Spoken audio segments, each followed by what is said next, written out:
the Black Out and Shout show is not sponsored by any bidet company, but I would strongly suggest that anybody out there listening to this that is tired of wiping her ass 45 times, go get one.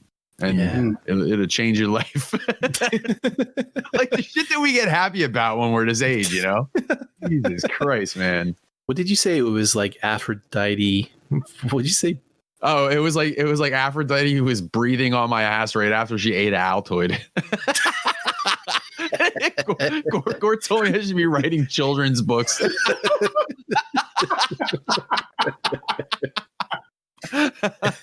And he's right. I should be.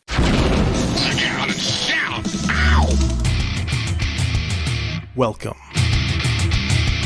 You have now tuned in to the Blackout and Shout podcast with your host, Mike Kincaid. Can I tell you that Baby Yoda just annoys the shit out of me? That's because you haven't watched The Mandalorian. Oh, look at Baby Yoda, so huge. Levy Curry.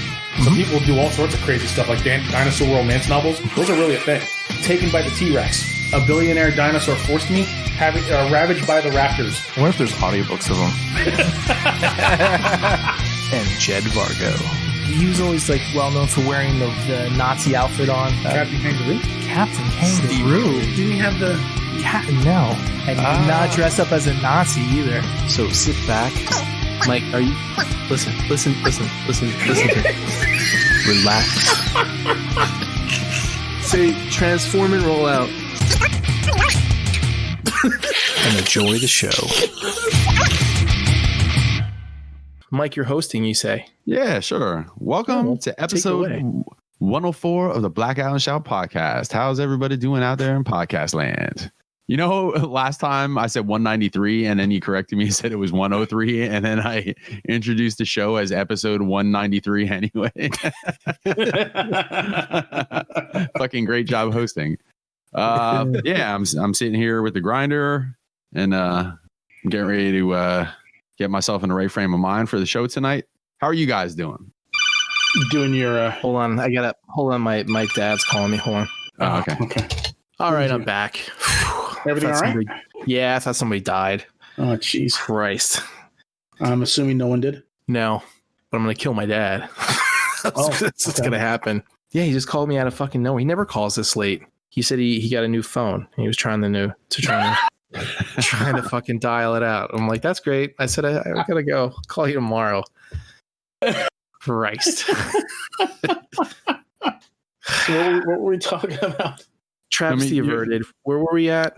You want me to how are you doing? Do you want me to start over? I can start over if you want. Just start right after the beginning.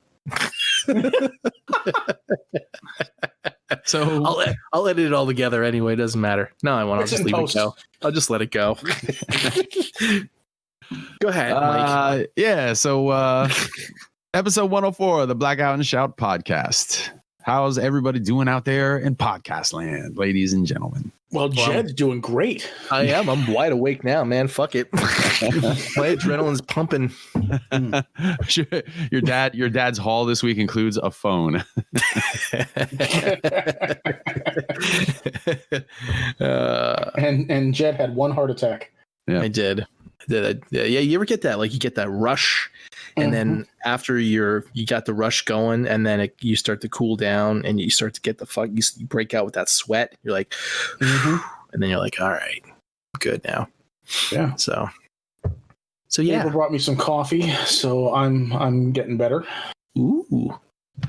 I'm just really exhausted right now. So long week or? Well, no, actually, I just spent about an hour swimming at the gym. So. Oh, swimming. That's interesting. Yeah. So I've been doing that now for 2 weeks. Oh, yeah? That's great, Levy. How's it going? Yeah. It's going well. I'm enjoying it. I having a good time with it. So, and it's low impact, and it's a great workout. And yeah. So. And you don't have to worry about, taking a bath for the week, right? Yeah. Yeah. Sure. If I don't mind the water, like no showers. Yeah, if I don't mind smelling like chlorine, but just let the skin burn. Yeah. What are you doing? Like, are you doing like the doing like the backstroke or the breaststroke? No. You know what I mean? Know what I mean? Yeah. Wink, wink. Say no more. Dog No, paddle? I'm just doing standard laps. Yeah, Yeah, just swimming back and forth. Yeah. that's cool. Is it like Olympic size pool or? Sometimes they actually have 3 pools there. Oh. They have an Olympic sized pool, but sometimes that's full, so I'll swim in one of the smaller ones. So, Is it one of those pools that if you like pee in the pool, it turns blue? I don't know because I haven't peed in the pool yet. So, and none of the children that take lessons there have peed in the pool, from what I can tell. So, Yeah. What if you shit in the pool? Does it turn blue then? I'm sure it'll turn brown. Yeah. You should try it next time. No, I don't think I should because I enjoy having my membership at this gym. So, Cool. So make Levy wear a mask on his face and his ass. That's called a diaper. Oh yeah. So, How about you? yeah, we'll see how this goes. Awesome. That sounds cool, man. How about you, Mike? I really haven't been doing much of anything except for working the last couple of weeks. We're into full political season at the workplace, so we're pumping shit out. So I've been working 10, 11 hours a day and then going in on Saturdays, which I'm also doing tomorrow morning for a little bit. Nice. Are you doing like federal level stuff, or are you doing like the local, posters and all that both stuff? Yeah, Both. both. Yeah. Yeah. So you got to do like Trump 2020 manga. No, hats you and know all. what? It's funny that you bring that up because I ended up working at. Now I didn't know this when I first started working there. It was a print shop. I really didn't do my research, obviously, because I ended up working for Strip Club Irv. but it ended up being a Democratic shop. So we're basically just doing all blue stuff, which is okay. Because I was actually saying that to Maggie the other day. I'm like, holy shit, man! It would have been like a real weird thing for me, like if it would have been all like right-wing nutcases coming in for shit, It would have been a bummer, man. So, They probably wouldn't have hired, you being as versatile as you are. They would have took one look at you and go, man, versatile, yeah. Yeah, you don't belong in this conservative sweatshop. Right. Yeah, right. They're like, you have too many tattoos. And you know what? Your hair's all fucked up. It's funny when I went in there for my interview before I got the job, I had to go straight from my other job. So I was in like a pair of camo shorts and a Motley Crue t-shirt. And, first thing I did was apologize for the way I look. I was like, man, I came straight from my other job, and he was like, if you would have came in here in a suit, I would have thrown you right the fuck out of here. I'm like, all right, it sounds like my kind of place. Yeah. And that's when the Tesla song starts playing. Yeah. Long hair, freaky people. Need not apply. Nah, I had very short hair when I went in there for the interview. That was before the pandemic when we all still got haircuts. Oh no, before the pandemic started. You wanted to do the Hawkeye Mo. What's it called? What did you call it? The Mohawk eye?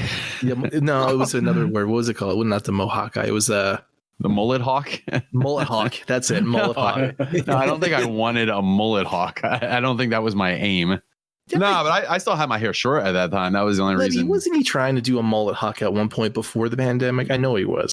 I know he was trying to do a mohawk, and I was doing everything I could to talk him. Yeah, and I talked about it for like 6 months before I finally did it. Yeah. But now it's just I'm letting it go. I'm trying to.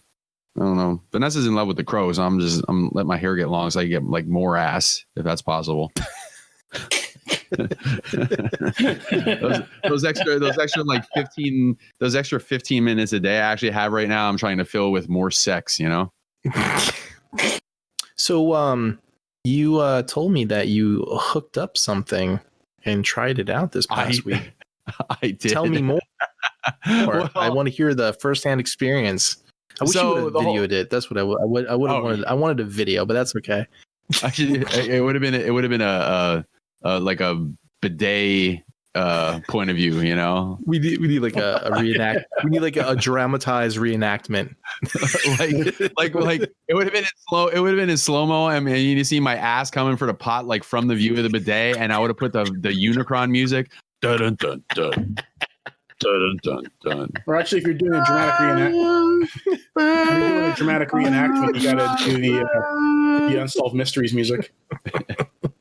So basically the whole thing. It's the shits. Get to the shits. It's orange hands. So the whole experience can be actually summed up by a quote that was on the box, and I don't know if you remember the quote or not. I don't. But on the bottom of the box it says life will forever now be known as BB and AB, before bidet and after bidet. I'll tell you what, man.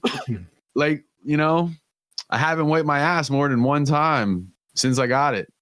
It's like it's definitely weird. Like you feel weird. You can't help but feel weird the first time you use it. You know, but then you like, you know, and then you're in there and you're moving around to get, make sure you get all, you know, make sure you hit the infield and the outfield. Yeah, you're adjusting the speed, you know, to try the pressure to see like which is the best, and then you're like, oh, let me blast it up, see how much I can take, and then no, you know what I did, Jed? I went fucking straight to the fire hose setting, like on my first try. Accidentally gave himself an enema. Yeah. You're like, why is my ass bleeding? The only thing you got to watch out for is to make sure like you don't accidentally give yourself a hard on and then your dick touches the front of the bowl. Like an aqua prostate massage. So I gotta throw a disclaimer out there to the Black Out and Shout Show is not sponsored by any bidet company, but I would strongly suggest that anybody out there listening to this that is tired of wiping her ass 45 times, go get one, and it'll change your life. Like the shit that we get happy about when we're this age, you know. Jesus Christ, man. What did you say? It was like Aphrodite. What did you say? Oh, it was like Aphrodite who was breathing on my ass right after she ate an Altoid. Gord told me I should be writing children's books.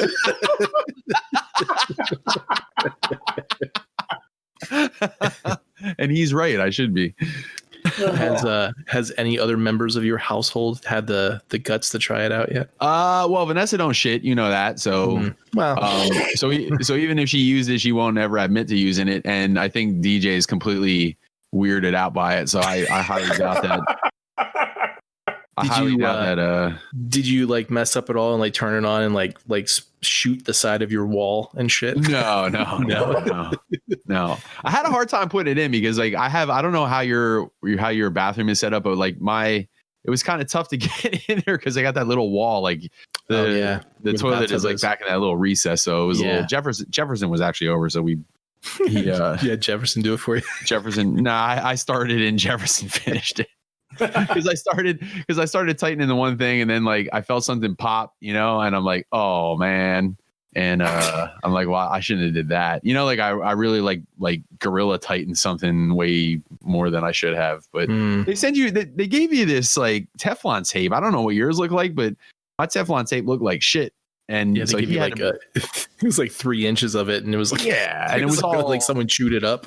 Yeah, that's exactly what it was. It looked like it was like it looked like Teflon tape from 1950, and it had like 3 inches of it and shit. So he actually brought some up, but we got hooked up and I've been shooting my ass ever since. Levy, you're next.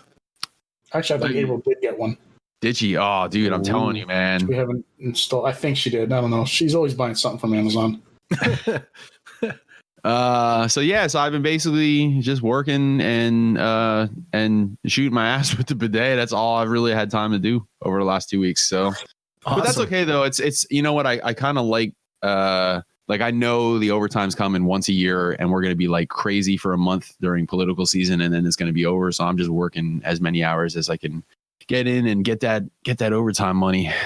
Yeah, no, that's cool. Yeah. What about you, Jed? Well, I went to jury selection today. Yeah. How'd that go? Well, it was the first time I ever went. So figured I'd do my civil duty and go. Were you hearing the Law and Order dun dun in your head? I'll tell you what, man, when I went in there, I was surprised at the size of that courtroom. It was literally like a TV courtroom, bigger than that. And the judge actually mentioned that it's the second largest courtroom east of the Mississippi or something. It's like huge. Got like stained windows and shit. And there's like 4, whatever they call it, what they call those bleachers or, pews or whatever in the gallery, like wide, like 4 things wide. It's like huge. So the social distancing and all that stuff was pretty thing. The only thing that sucked about it is I had to take my mask off and put on like one of those clear fucking shields like over my face, just over my mouth, so that they could see you talking. Yeah, and I have to fucking it wasn't very ventilated because it's basically putting a fucking piece of plastic over your mouth. So that sucked, but there I was really surprised. There was probably about 40 people in there, and some of the stupidest fucking people I've ever heard in my life.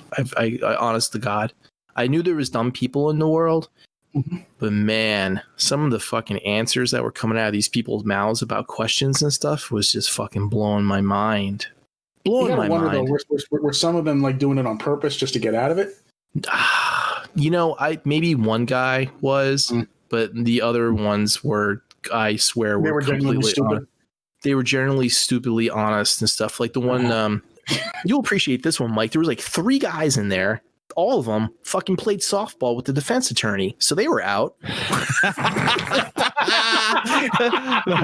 the outfield.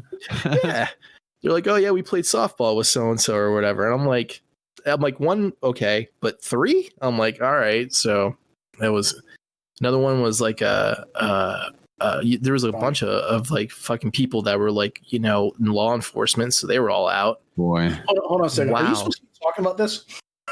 Well, I didn't really say what the case was or anything like that. So, okay. Yeah, but I didn't. Yeah, but it was. You're right, though. I shouldn't really be saying anything. But I didn't. I got selected, so I'm. So you're in. Yeah. Well, as soon as they saw me, they were like, "All right, guy with a fucking long hair, ponytail. He's in. He does drugs." So did Sam Waterston come out to voir dire the jurors? What's that, Levy? I missed that. Did Sam Waterston come out to voir dire the jurors? No.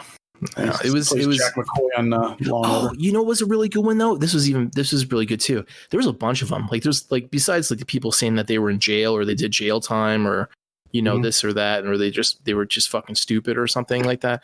The one lady tried to sneak in to be a juror. She didn't get called, but she got, like, they called our names and they told us to go to a different courtroom, and she snuck in. She wanted to be a juror. Like, they're not going to count.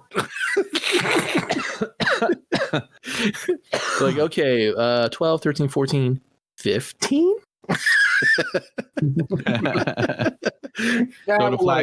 We'll let it slide. They're like, ma'am, what's your name? Oh, I'm so and so and so. Oh, well, we didn't call your name. Oh. I'm like, all right. So anyway, back to my original reference was that there's a lot of dumb people in this world, and I was just really surprised that there were a lot of them there with me today in the same room. I was just shocked. And out of the 40 people, I thought, oh man, they're going to have a hard time figuring out who to pick. Nope. Nope. 14 was pretty cool. They were really fast with who they wanted, I guess. So anyway, but yeah, so I got to go back and I think it'll be a quick case. 12 angry men. Yeah, well, and women. 12 angry men and women. Yeah. 12 angry folks. But yeah, I mean, I've been working my ass off, and I've been trying to do some stuff with my shaders and stuff, and coming around so good. And then I learned that there's this whole thing called like hard surface modeling that's different than regular like 3D modeling that I've been doing like for years. Mm-hmm. And it's like, it's specific on like if you're going to make something like a fucking robot or like a metal fucking bomb or some shit that's like not organic. And there's all these things that you're supposed to be doing to get it structured correctly so that the shading and because I was having problems with the shading on one part of it. And I was like, why is this happening? And then I looked and there's this whole sub series and section of people devoted just specifically to like hard surface modeling. And I'm like, didn't know that.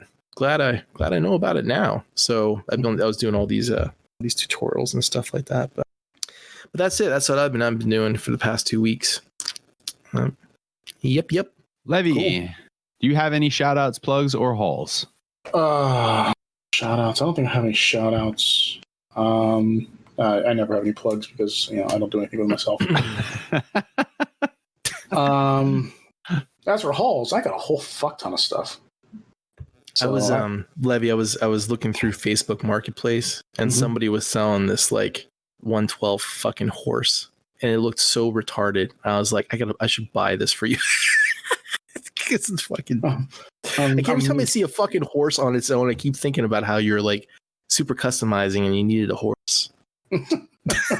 Well, but it's like eyes were crossed and it was like all fucked up. I'm hoping you didn't spend money on that. I didn't. No, I didn't. Okay, good. So, since we last met, I actually got 2 big boxes from Big Bad Toy Store and Chosen Prime.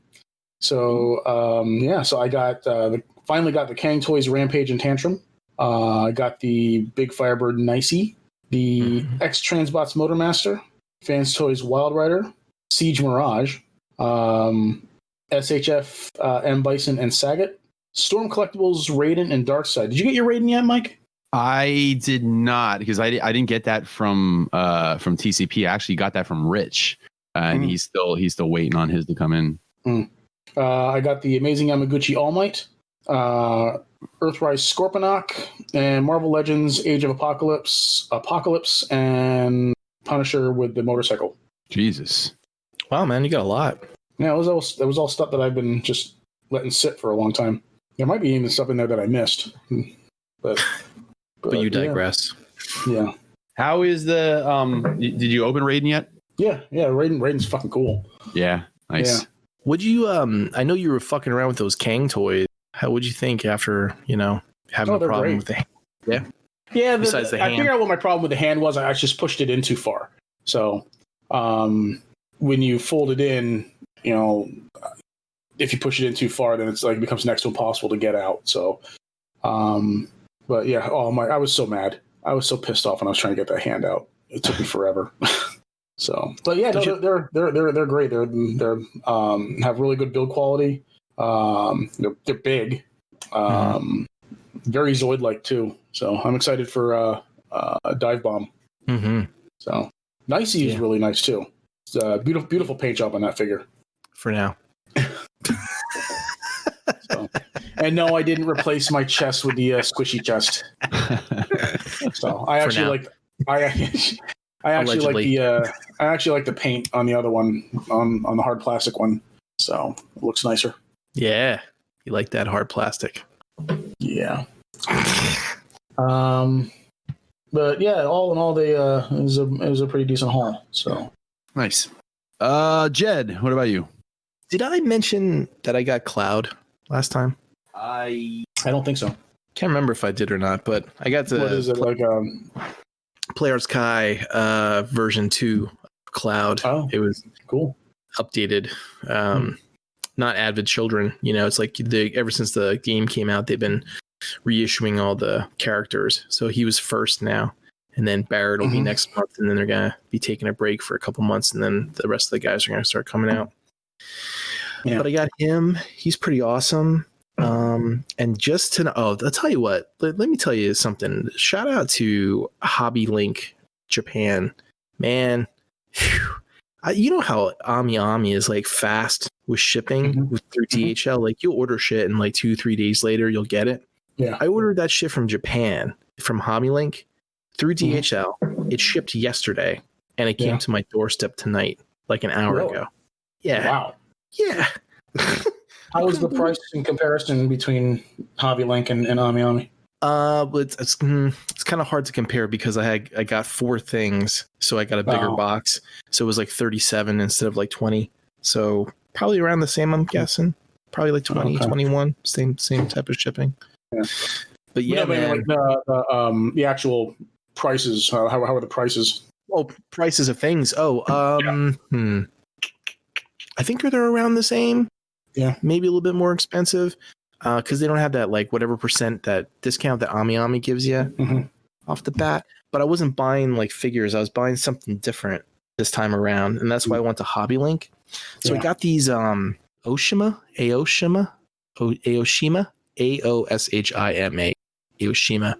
So I saw that on BBTS they had these model kits that you could buy, and they were 1/12 scale model kits, right, of like motorcycles and shit. And then I was like, oh man, these would look good with like a Black Widow on it, or like a Baroness or something like that. And then I looked and I saw I'm like, these are like, they're like fucking fucking model kits. Like you got to put that fucker together and glue it and paint it and all that shit, right? So then I was like looking around to see if they were cheaper anywhere else, like on Ami. And then I saw they have these things they're called completes set, like a complete kit. So someone, the company, whatever, they put the model kit together for you and like painted it and applied the stickers and all that stuff. So you only pay like $5 more, maybe $5-10 more for the complete, model kit done. So I looked around on BBTS, they were like $50 or something. But then I looked on Hobby Link and they were like $20. So I said to Jason and Kyle, I'm like, hey, you guys want some of these? And so I got one for Kyle, one for Jason. I got 2 different bikes for myself. They are awesome, dude. They are for $20, man. These things are cool as shit. Like they're detailed, die cast. It's paint. I'm gonna, once I'm probably done with the show, I'll take a picture of one. They come like with a stand that has a key that locks them in there so they don't fall over and shit. They're really, really nice. Is it and all they're like hot rockets, or do they have like choppers or? No, they got well, I think most of them. I know they had like a couple of Harleys and stuff like they did for like a while ago, but like all the ones that I saw when I was looking through, they had like fucking basically crotch rockets and a bunch of like Japanese brand like Suzuki's and like stuff like that. But I got one that was kind of like I don't know. I'm not familiar with bikes. I like a Roadster maybe. So I could like have like 2 different styles. So I got like a black crotch rocket, and I got which is a Yamaha, and I got I'll send pictures in there, and I got a Kawasaki. But no, they're really, really, really nice, and they're a lot nicer than what I thought they would be. Now these are 1/12 scale. Yeah. Okay. Yeah, I find 1/12 scale is actually just a hair too small for Marvel Legends. Oh, okay. You think so? Do you have bikes like this? Yeah, I have a 1/12 scale Maisto, and it's a little slightly small for like Ghost Rider and stuff. But I think like 1/10 scale, like a 1/10 scale bike would work really well. Okay. With Marvel Legends. So. I brought my Gambit down to try it out, and he looked like he fit pretty good. So I don't know. I'll have to check it out. Well, if do you go look at those often? What's that? Like at that whatever store it is that you got these from? No, this is the first time I actually bought something from this place. No, but I mean, like since you've discovered, do you like check back often or? No, since I just bought them like 2 days ago, or like 3 days ago. So no, it's only been within the week. Okay, well if you go check back and you ever find that they have like any choppers or whatever, let me know. They have they have some one hanger freaking handlebars and shit. They have like 1/12 scale cars that you can buy for like $500. Oh Jesus! But no, they're pretty cool. Yeah, they do look nice. Yeah, they're really detailed, really nice. Anyway, so I got that. And then the Star Wars Squadrons dropped. That was cool. Yeah. Got that. Yeah, I got that too. My my VR version of it was buggy, so that kind of pissed me off and deterred me from playing it very much. Are you playing it on your HOTUS? Yeah. Are you noticing a huge dead zone? Yeah, that's why I was waiting for the patch that came out yesterday. I think. Wait, did they put out a patch to fix the dead zone? Yeah, they patched it yesterday. I think it was. Good. The thing is, I haven't played it because of that. That dead zone's a fucking killer. It's just... My shit was crashing on me like fucking during cutscenes, and I'm like, that's. Yeah, I've heard people had that problem too. You know, like the console versions I heard are like running fine. It's just the PC version that's. Mm-hmm. And I don't know about if the consoles have the dead zone issue or not, but it's like a huge dead zone, like 21% dead zone, and you can't change it. It's hard coded into the game. Like you can have your dead zone settings at 0, which it's already at 0 by default, and you still got this huge freaking 21% dead zone. It's ridiculous. Yeah, they were supposed to patch that, so I didn't try it yet though. I didn't get the patch yet though. Sorry to interrupt, but speaking of VR, April bought me Oculus Quest 2 for birthday and Christmas. Nice. So, yeah. Did you get it yet? No, it doesn't come out until Tuesday. Oh, okay. Yeah. Cool. Nice. So now you can play you can play man, you can play a lot of stuff now. Shit. Yeah. And you know, I also picked up a link cable. Cool. So I can just USB cable, I think. Well, you need a 3.0 cable. But like there's an official Oculus Link cable that's it's fiber optic cables, but it's like $80. Yeah, fuck that. So yeah, it's pretty ridiculous. But they said you can just use a standard USB 3.0 cable with a USB-C on one end and a USB-A on the other. Mm-hmm. What was the one that you guys were telling me about that didn't have to be hooked up to anything? That's the Quest. The one that you're talking about now? Well, this is the second version that's coming out now. Kyle has the Quest 1. The Quest 2 is coming out. It's smaller and it's got better resolution, better processor and such. So, and I'm the one that has the one with the big cable that hooks into the computer, the Rift. Yeah. Right. Yeah. How is this thing about stabbing at that thing, man, at your house, trying not to fucking knock no shit off the walls and shit? Pew pew pew pew. You should get one, Mike. Yeah, I'm definitely. Well, the Quest is really affordable. It's only $300. Yeah, you were telling. I think you guys said that the first one you're talking about, right? No, the original one was like $400. Oh, you're talking about this new one that April just got you? Yeah, this new one is only $300 for the 64. I got the 256 gigabyte one. Yeah, so that was $400. But the base model is only $300 with 64 gigabytes of storage. Yeah. So, see, the cool thing about them is that they're all in one, Mike. So it's like you don't need a computer. So right. It's like it has its own thing. The only problem that I've seen with that so far is like support. So like a game will come out and it'll come out for like a Rift, and then they won't have it for the Quest yet. You have to wait like a few weeks or something like that to get a version of it. At least I think that's changing. I think that's changing though. Yeah, it is. But you're saying so you don't have to have it hooked up to anything, so you could basically take it wherever the fuck you want. They don't recommend using it outside. Oh, okay. I mean, but somewhere where you could be on, like, yeah, you can take it anywhere, and it doesn't require any kind of like external tracking devices. You know what I mean? It all tracks internally because it's got cameras on the outside of the visor and such. So that's how it tracks its movement. Why do they advise that you don't take it outside? I can't remember exactly. Besides, why, you're like, imagine some dudes like in the middle of the park, like having a. No, it has to do. No. I remember why. Because if the camera can catches the sunlight, it amplifies the light, and it could just completely fry the screens. Okay. So yeah. But I mean, actually, how they have you can take it to anybody's, just take it anywhere, and you can take it to anybody's house or anything like that. Yeah. I can't remember where I read it, if it's someplace in Jersey or New York, but they're actually, how they have like the laser tag arenas. Yeah. There's actually places where they're making arenas for the Quest, so you can wear it. Yeah, it's like a big warehouse, and they have like these big, huge Nerf walls and stuff that you can basically have like a map that you can like run around and shoot people. Yeah. And there's actually I can't remember what the name of the place is called. It's like a chain. It's like a chain of VR arenas and stuff like that, right? They have them like across the country, but they have exclusive rights to this Far Cry VR game. I don't know if you played Far Cry 3, Jed, but the one villain in that game, his name is Voss. He's like fan favorite character, and he's supposedly, he's in this VR game. He's like the main antagonist of this Far Cry VR game. So, and he's actually played by. Did you ever watch Better Call Saul? Yes. He's played by the guy that plays Nacho. Oh, okay. Yeah. So he plays Voss in the Far Cry games. So. Cool. Then you can we could all get Star Trek Bridge Commander Levy, and you could be the captain. Yeah, there we go.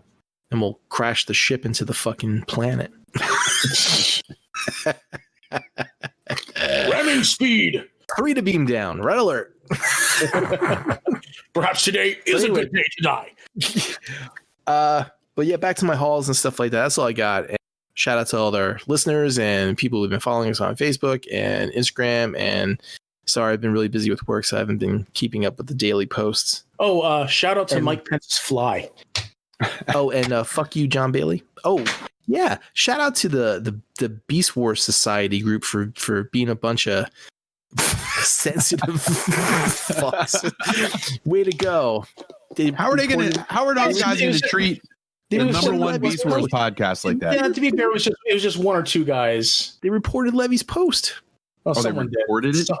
Yeah. Someone did. My question's post. Because he said that it didn't have anything to do with Transformers. I didn't realize a guy reported it. Yeah. I mean, we're the number one Beast Wars podcast. How does not do with the Transformers? I don't know. But I thought it was funny.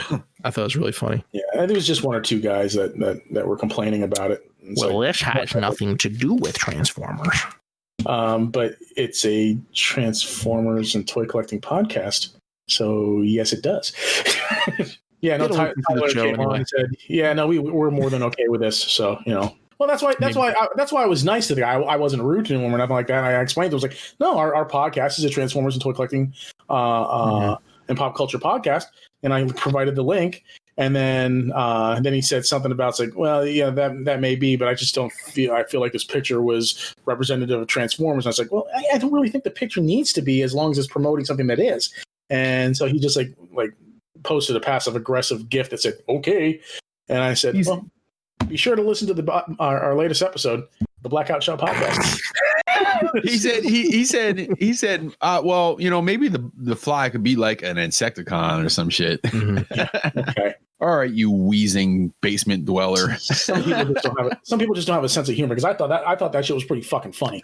Oh, dude, I laughed my ass off when I saw that.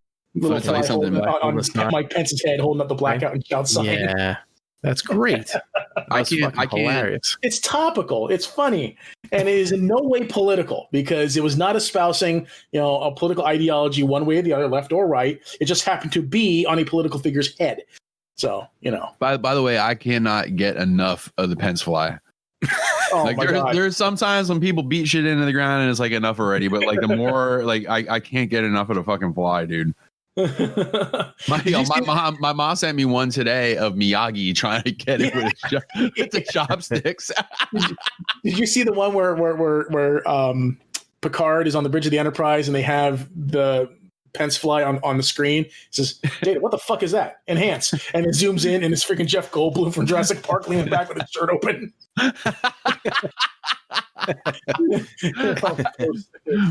Me and my brother Kyle stopped down last night and we were like going through a couple and we were laughing our asses off, man. We went to Jay Luzon posted a picture of Joe Biden handing Baxter Stockman $20.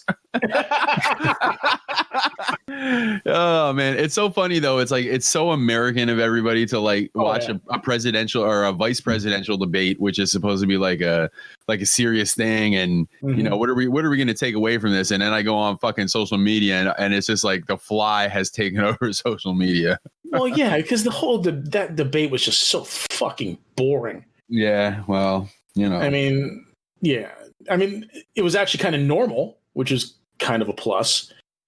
Right. But it's so boring. I mean, then when you saw that fly and it was like just caught the nation's attention right at the right moment. There's finally some action. Like I saw it while we were watching it, and I was like, "What is that on his? Is that a fly?" And he was like, "Yeah, I think it is." So we were just totally entranced by the fly because it wasn't moving; it was just sitting there. And it was like he was moving his head back and forth, and that thing would not. That thing did not care. It just sat there for the longest time until it finally decided. It was trying to get attention. It was probably had like 5 or 6 of his fly buddies off to the side, and he just went like, yo, watch this. It was impractical Joker flies. Yeah, right. Yeah. Or it could just be that, Pence is undead, and that's a telltale sign of a zombie, I saw like a made up Twitter post for like at Pence's fly, and it said, thoughts and prayers, everybody. I'm going to get my COVID-19 test. Yeah, like several Twitter accounts popped up like immediately after the debate. I told April, like, watch after this debate, the fly memes are going to be everywhere. And sure enough, the internet did not let me down. People are so quick. Dude, I'm telling you, man, minutes after the debate was over, the presidential debate was over, I seen t-shirts, "Will you shut up, man?" t-shirts, like in American, with the flag patterns and shit. It's like, Jesus Christ, dude. People must be just sitting around with their Photoshop and Illustrator open, ready at all times. The Pence fly. Oh, and apparently the Biden campaign started selling fly swatters, and they sold out. Did they really? I thought that was. I didn't realize that was legit. I thought I heard about it, but I didn't. It's right there.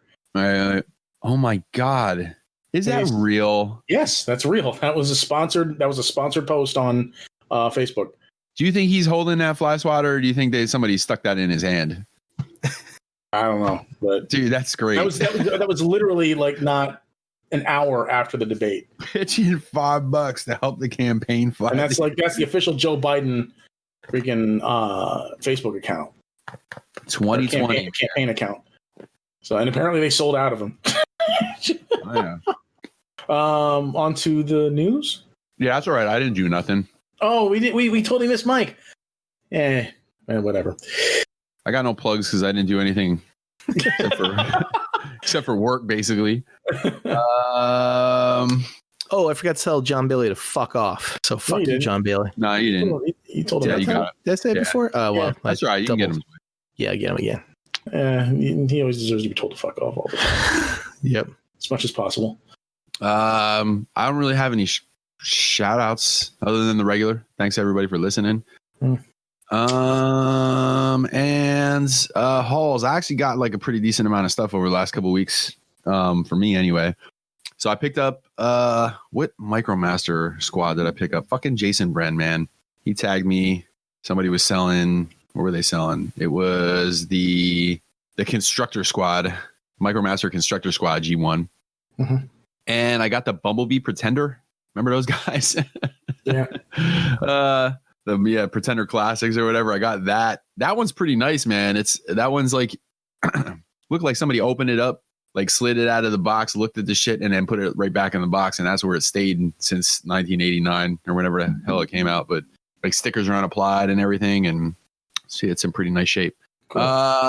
Let's see. As for MPs and 3Ps, so I got I don't know if I mentioned it last time. I think I left it off the haul because it was just like I was replacing something that I already had, but I got the new Galvatron, Fans Toys Galvatron. And I also, no, I had, well, yeah, I was replacing I had like the purple Galvatron, and I got like the more, like the bluish purple, like the movie paint job Galvatron. I thought you mentioned that already. Because didn't Levy say you wanted to buy it off you? No, I already had the metallic one. Oh, okay. And I also got the Scourge, the new X-Transbot Scourge with the movie paint job. By the way, that one, I mean, the Galvatron one is just kind of like a different shade, so it's not too much different, but the Scourge looks awesome compared to the old one. There's a pretty nice new paint job on it. I heard that they were supposed to somehow kind of like tweak the foot transformation so it was a little easier. I don't know if you guys heard that or not, but I didn't, and those people are full of shit because it was still kind of a pain in the ass to get that thing into robot mode from slipper mode. But yeah, overall, he's really nice. I got the 2 last Junkions, the KFC Junkions. And what the hell else did I get? Astro Train. I got the Fans Toys Astro Train. You just got that tonight, right? I got that. No, I got that yesterday. I got that yesterday. Yeah. He's did you like really it as much nice. as I was gonna say? Did you like it as much as you thought you would? Well, I mean, to be fair, I didn't get the Transformer yet. I didn't really even get to like mess around with it, but I just like took it out of the box and, you know, kind of just you have to like kind of clean up the robot mode because you know how Fans Toys does it. It comes like kind of messed up in the box. So I kind of like situated as robot mode, but yeah, it's really nice looking and you know it's hefty like all their shit is, and it's got a lot of nice hardware in it, and it just looks awesome and it's very articulated. I was telling Levy before, it's for a big bulky robot. He's very articulated. So yeah, so that's cool. So I haven't really had a chance to mess around with any of this shit yet. I just kind of took it out and just, you know, threw it up on the shelf for now, but I'll check all that stuff out this weekend. But yeah, that's all I got. That is all I got. You guys want to move on in the news? Sure. Yeah, absolutely. Oh, let's see. So unless you've been hiding under a rock, you've heard that Eddie Van Halen died. Yeah. Yeah, man. He's 65 years old. He won a Grammy in 1992 that I didn't know about. But I guess he's been battling throat cancer for like 10 years now, I think, or something. A long time. Yeah. Yeah. A long time. Yeah. Yeah. I know he smoked a lot and shit, but I think he had been quoted as saying one time that he used to have a metal pick that used to keep in his mouth a lot. Yeah. And he thinks that that might have had what gave him cancer. So I don't know. I was kind of thinking that it'd be the pack of cigarettes he was probably smoking a day. Right. So it could be either. But you know what's really interesting too is that a couple weeks ago, the original bass player for Van Halen died too. Yeah, that's right. Yeah, I remember that. What the hell is his name? Not Michael Anthony, of course. It was the guy before him, Matt Stone or something like that. I forget his name. Yeah. But yeah, that was really interesting. So, but yeah, that's all I really had for the people that died this week, because there wasn't really much people, any other people. There was a rapper from the UK. I think his name was Cookie Monster with an A at the end. So he died. Did you mention was it the guitarist or drummer from Red Hot Chili Peppers? No. What's guitarist or what are you talking about? Not Dave Navarro, right? No. Who, Flea? No. Chad Smith? No, I think he was a previous member. Well, they had two prime guitar players there for a little while. One guy left and then he came back, and then you're talking about the guy that replaced him there for like a CD or two? You're talking about Dave Navarro. Jack Sherman. No, I don't know who that is. I don't know who that is either. The Red Hot Chili Peppers guitarist Jack Sherman dies aged 64. 64? No, I didn't hear that. Huh. He joined the band on their first tour in 1984. He replaced Hillel Slovak, guitarist and founding member of Red Hot Chili Peppers, in December 1983. Slovak returned to the band in 85. So apparently, I guess he was with the band for only like a year or something like that, it looks like. Yeah. I don't know too much about Red Hot Chili Peppers history, but Eddie Van Halen, not to crush the Peppers and shit, but when Eddie Van Halen passed away, dude, I got probably the same amount of text messages from people that I did like when my grandmother died. Like seriously, man, like, everybody knew like I was a huge Van Halen fan and shit. So I was like getting one message after another. I was like, man, dude, I can believe it because I knew he had cancer, but it's a bummer, man. It was like there's only been a couple celebrity deaths where like I really like it really fucking got me, and like the Harry Callis was one of them, and Van Halen was the other, man. I mean, of course you get bummed out over some other ones and shit, but like those two in particular really got me. Yeah, it sucks. I didn't know he had cancer. Honestly, yeah. I haven't been keeping track. I didn't even know they put a new CD out in 2012. Oh, that was a fucking killer CD, dude. Yeah, it was with David Lee Roth, I guess, like a bunch of their old demos redone. Yeah, they re-recorded a bunch of old shit and they did it, but they re-recorded it with the modern production, and it's like, and I have some of those old demos.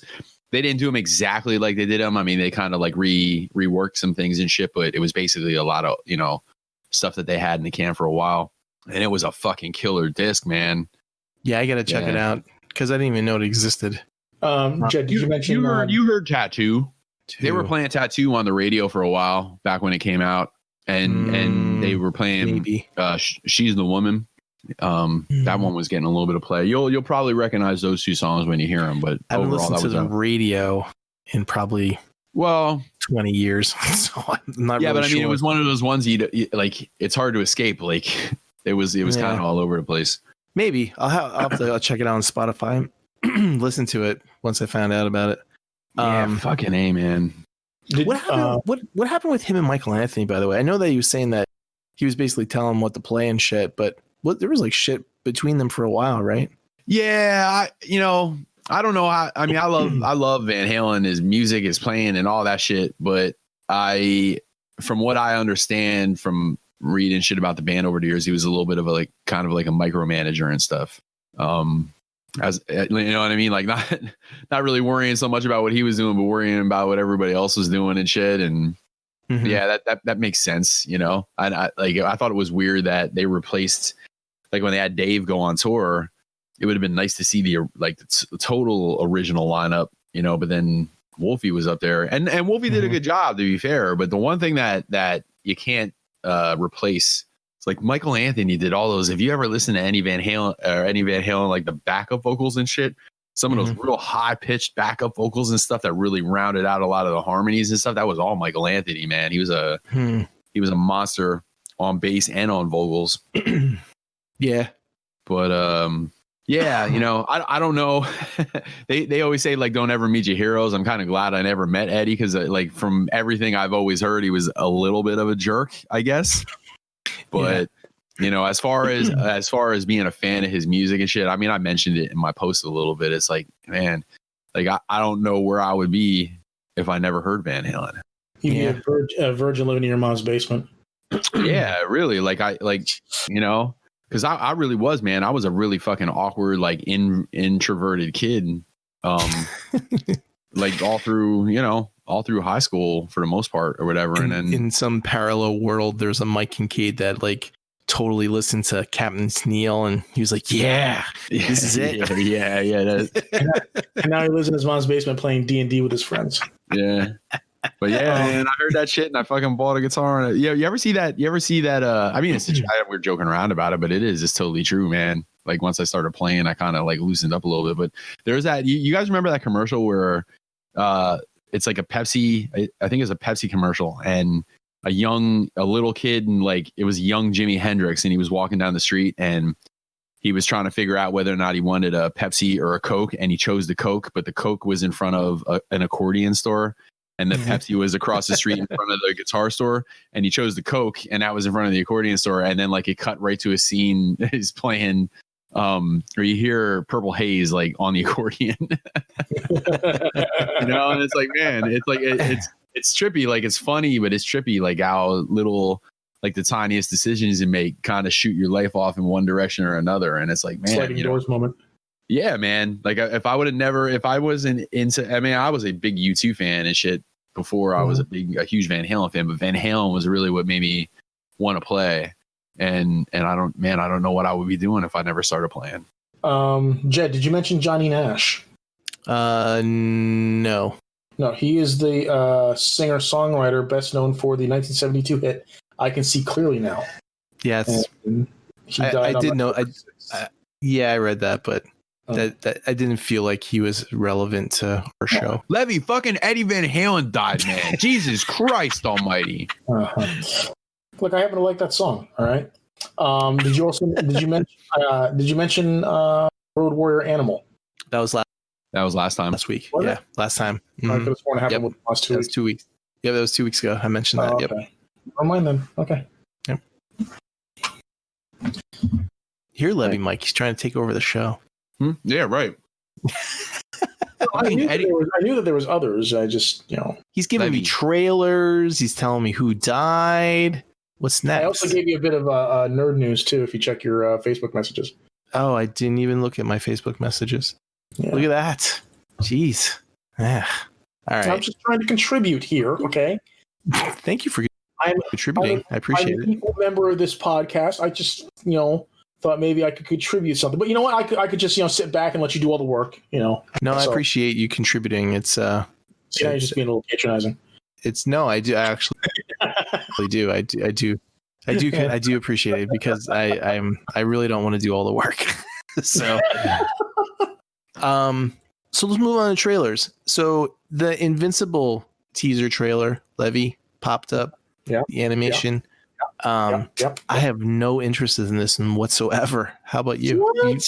What? Yeah. I thought it looked pretty good. The only thing I can say is that it does look very DC animation-ish, so that's good. So the quality. You should watch it because the Invincible comic book was phenomenal. See, I read like 14 issues of that, and I thought it was very boring. Oh, So- come on. No, I'm serious. I didn't really. I didn't enjoy it at all. God, I was like, I heard all this great shit about it, and I was like, it was very humdrum. It was like, Who put it out? Who put the comic book out? Image. Oh, that was an Image property? Yeah, if you notice, Invincible's comic or costume is the Image logo. You know what? I didn't really take notice. Yeah, Robert Kirkman wrote it. Yeah, from the Walking Dead creator, he created Invincible. Yes, I'm sorry. It's just that it doesn't do anything for me. You suck. I thought it looked pretty good. I thought it looked pretty good. Great. I can't wait. I thought it was going to be a live action series. I didn't realize it because I'd heard that they were working on doing an Invincible series. I thought it was going to be live action. I didn't realize it was going to be animated. The fact that it's animated makes me even more ecstatic. So, yeah, I'm very excited for that one. Yeah, I want to put the super meh meme up. Man, get the fuck out of here. The only thing I could say, like, if I mean from Jed's point of view, maybe is like it seems typical. I guess it's just like, oh, it's another flying superhero with super strength and like I don't know, just very like just very like Superman-y. Yeah, but it's the story. The story is like really, really good. Yeah. Okay, so tell me, what makes that story really, really good compared to other stories? Just I don't know how to describe it. It just is. Well, see, if I was like I can tell you like a story when it's really good and what makes it really good, and but if you can't tell me, then that there's nothing that really stands out. Then, right? Oh, I'm just not good at that sort of thing. Oh, what descriptions? Yeah. All right, I'll let you go. It's really good. I really enjoyed it. The characters. Sorry, I'm on the other side of the coin. I mean, it's not bad. It's just that I didn't find it that interesting to keep my attention. Okay.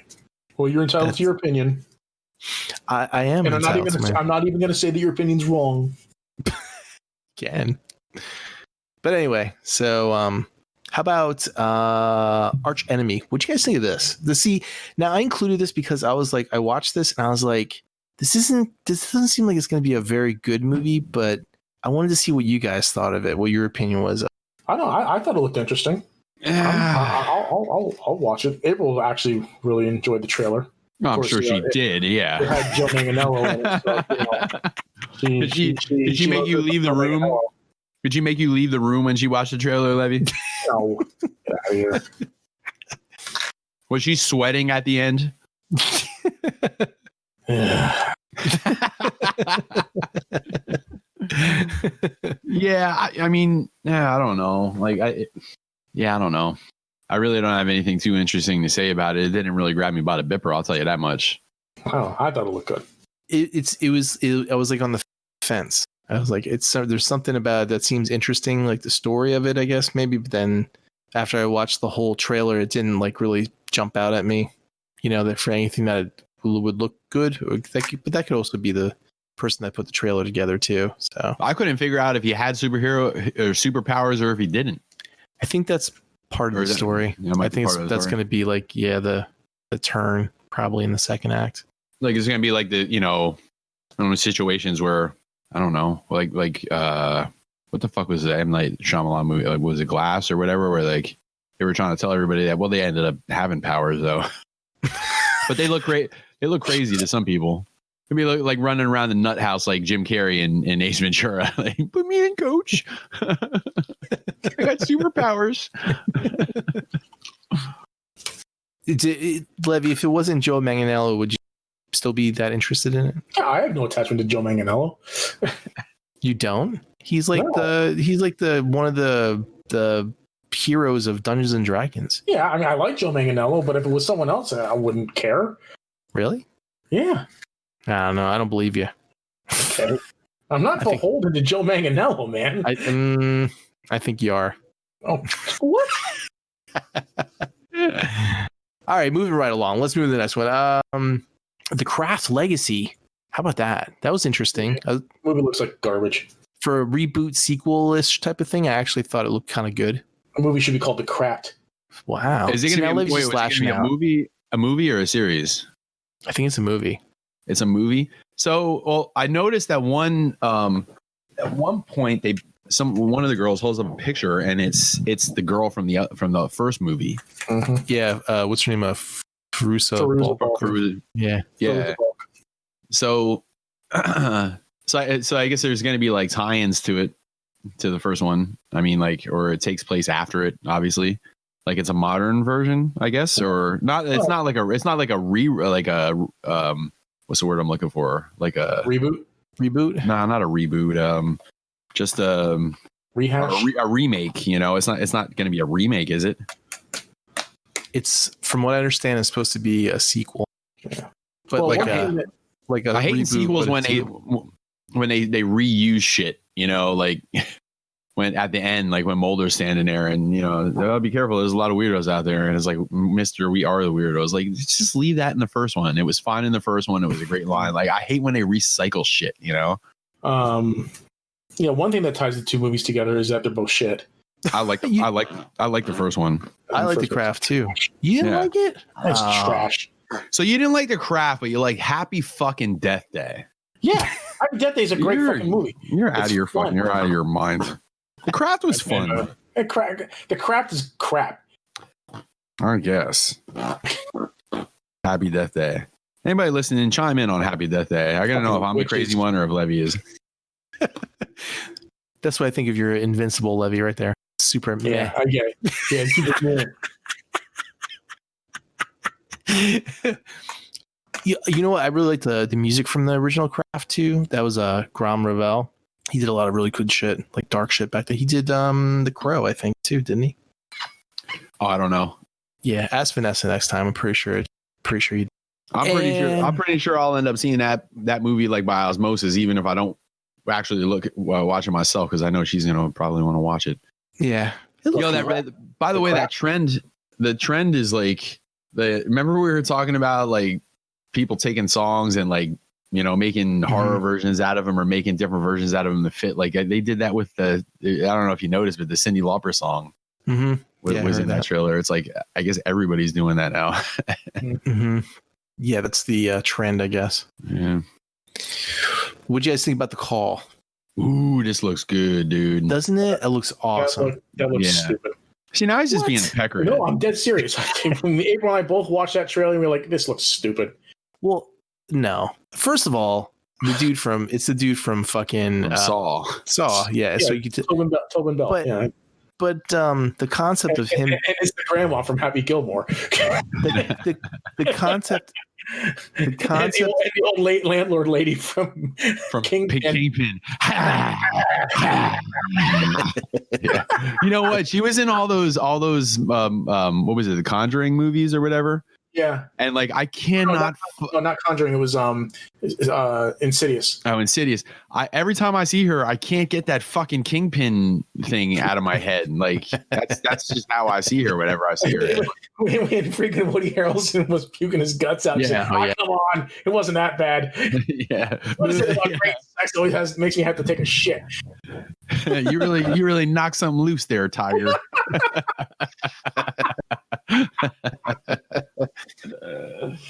Yeah, it looks like crap. Jen, I thought it looked awesome.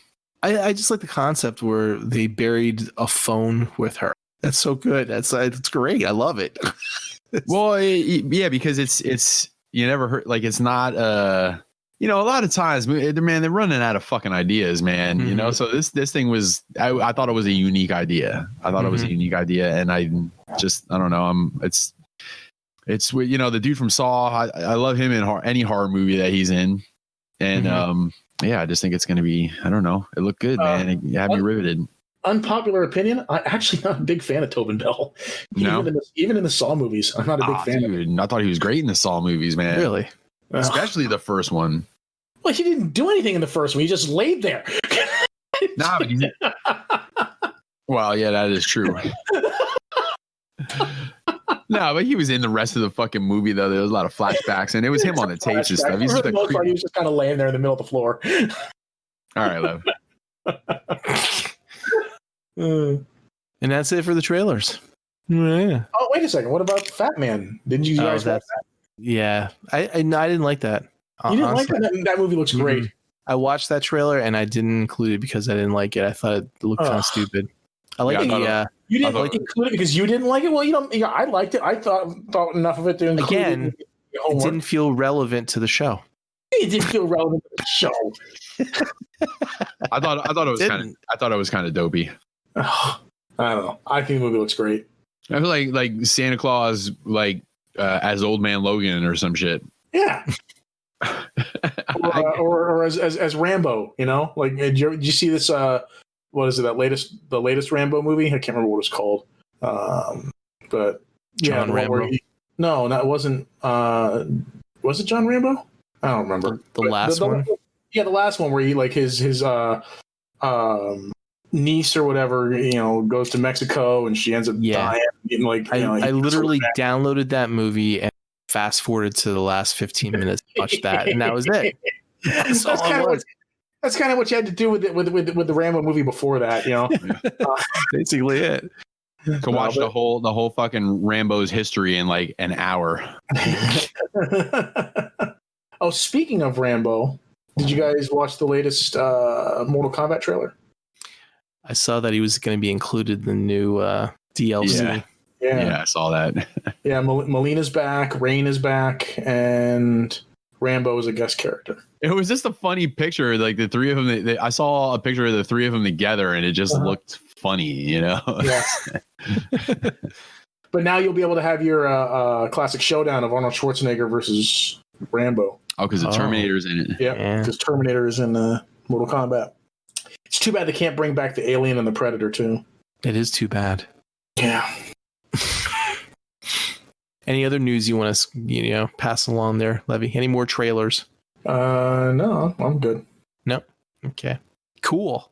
So to the news. I don't have very much news this week because I didn't get a chance to do it. So we're doing it on the fly. We're doing it live. We're doing it on the fly. No pun intended. Yeah. Yeah. Okay. On the fly.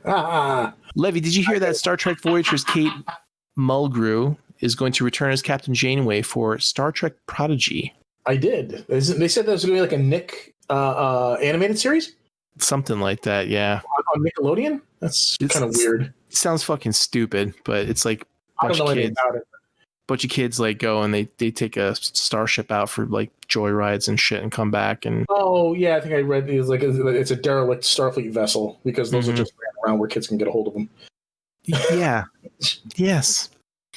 But anyway, on the same note as with Star Trek news, I told you this before, but the Lower Decks first season is done. There's 10 episodes. And to me, I thought that was fantastic. I thought it was really good. There's it references so much stuff from the show. It's fun to and they're all new characters, of course, but then they kind of blend some stuff in here and there. But it's really good. It's Next Generation era, right? Yeah, it's really funny. Which Next Generation era though? Is it the show era or movies era or post movie?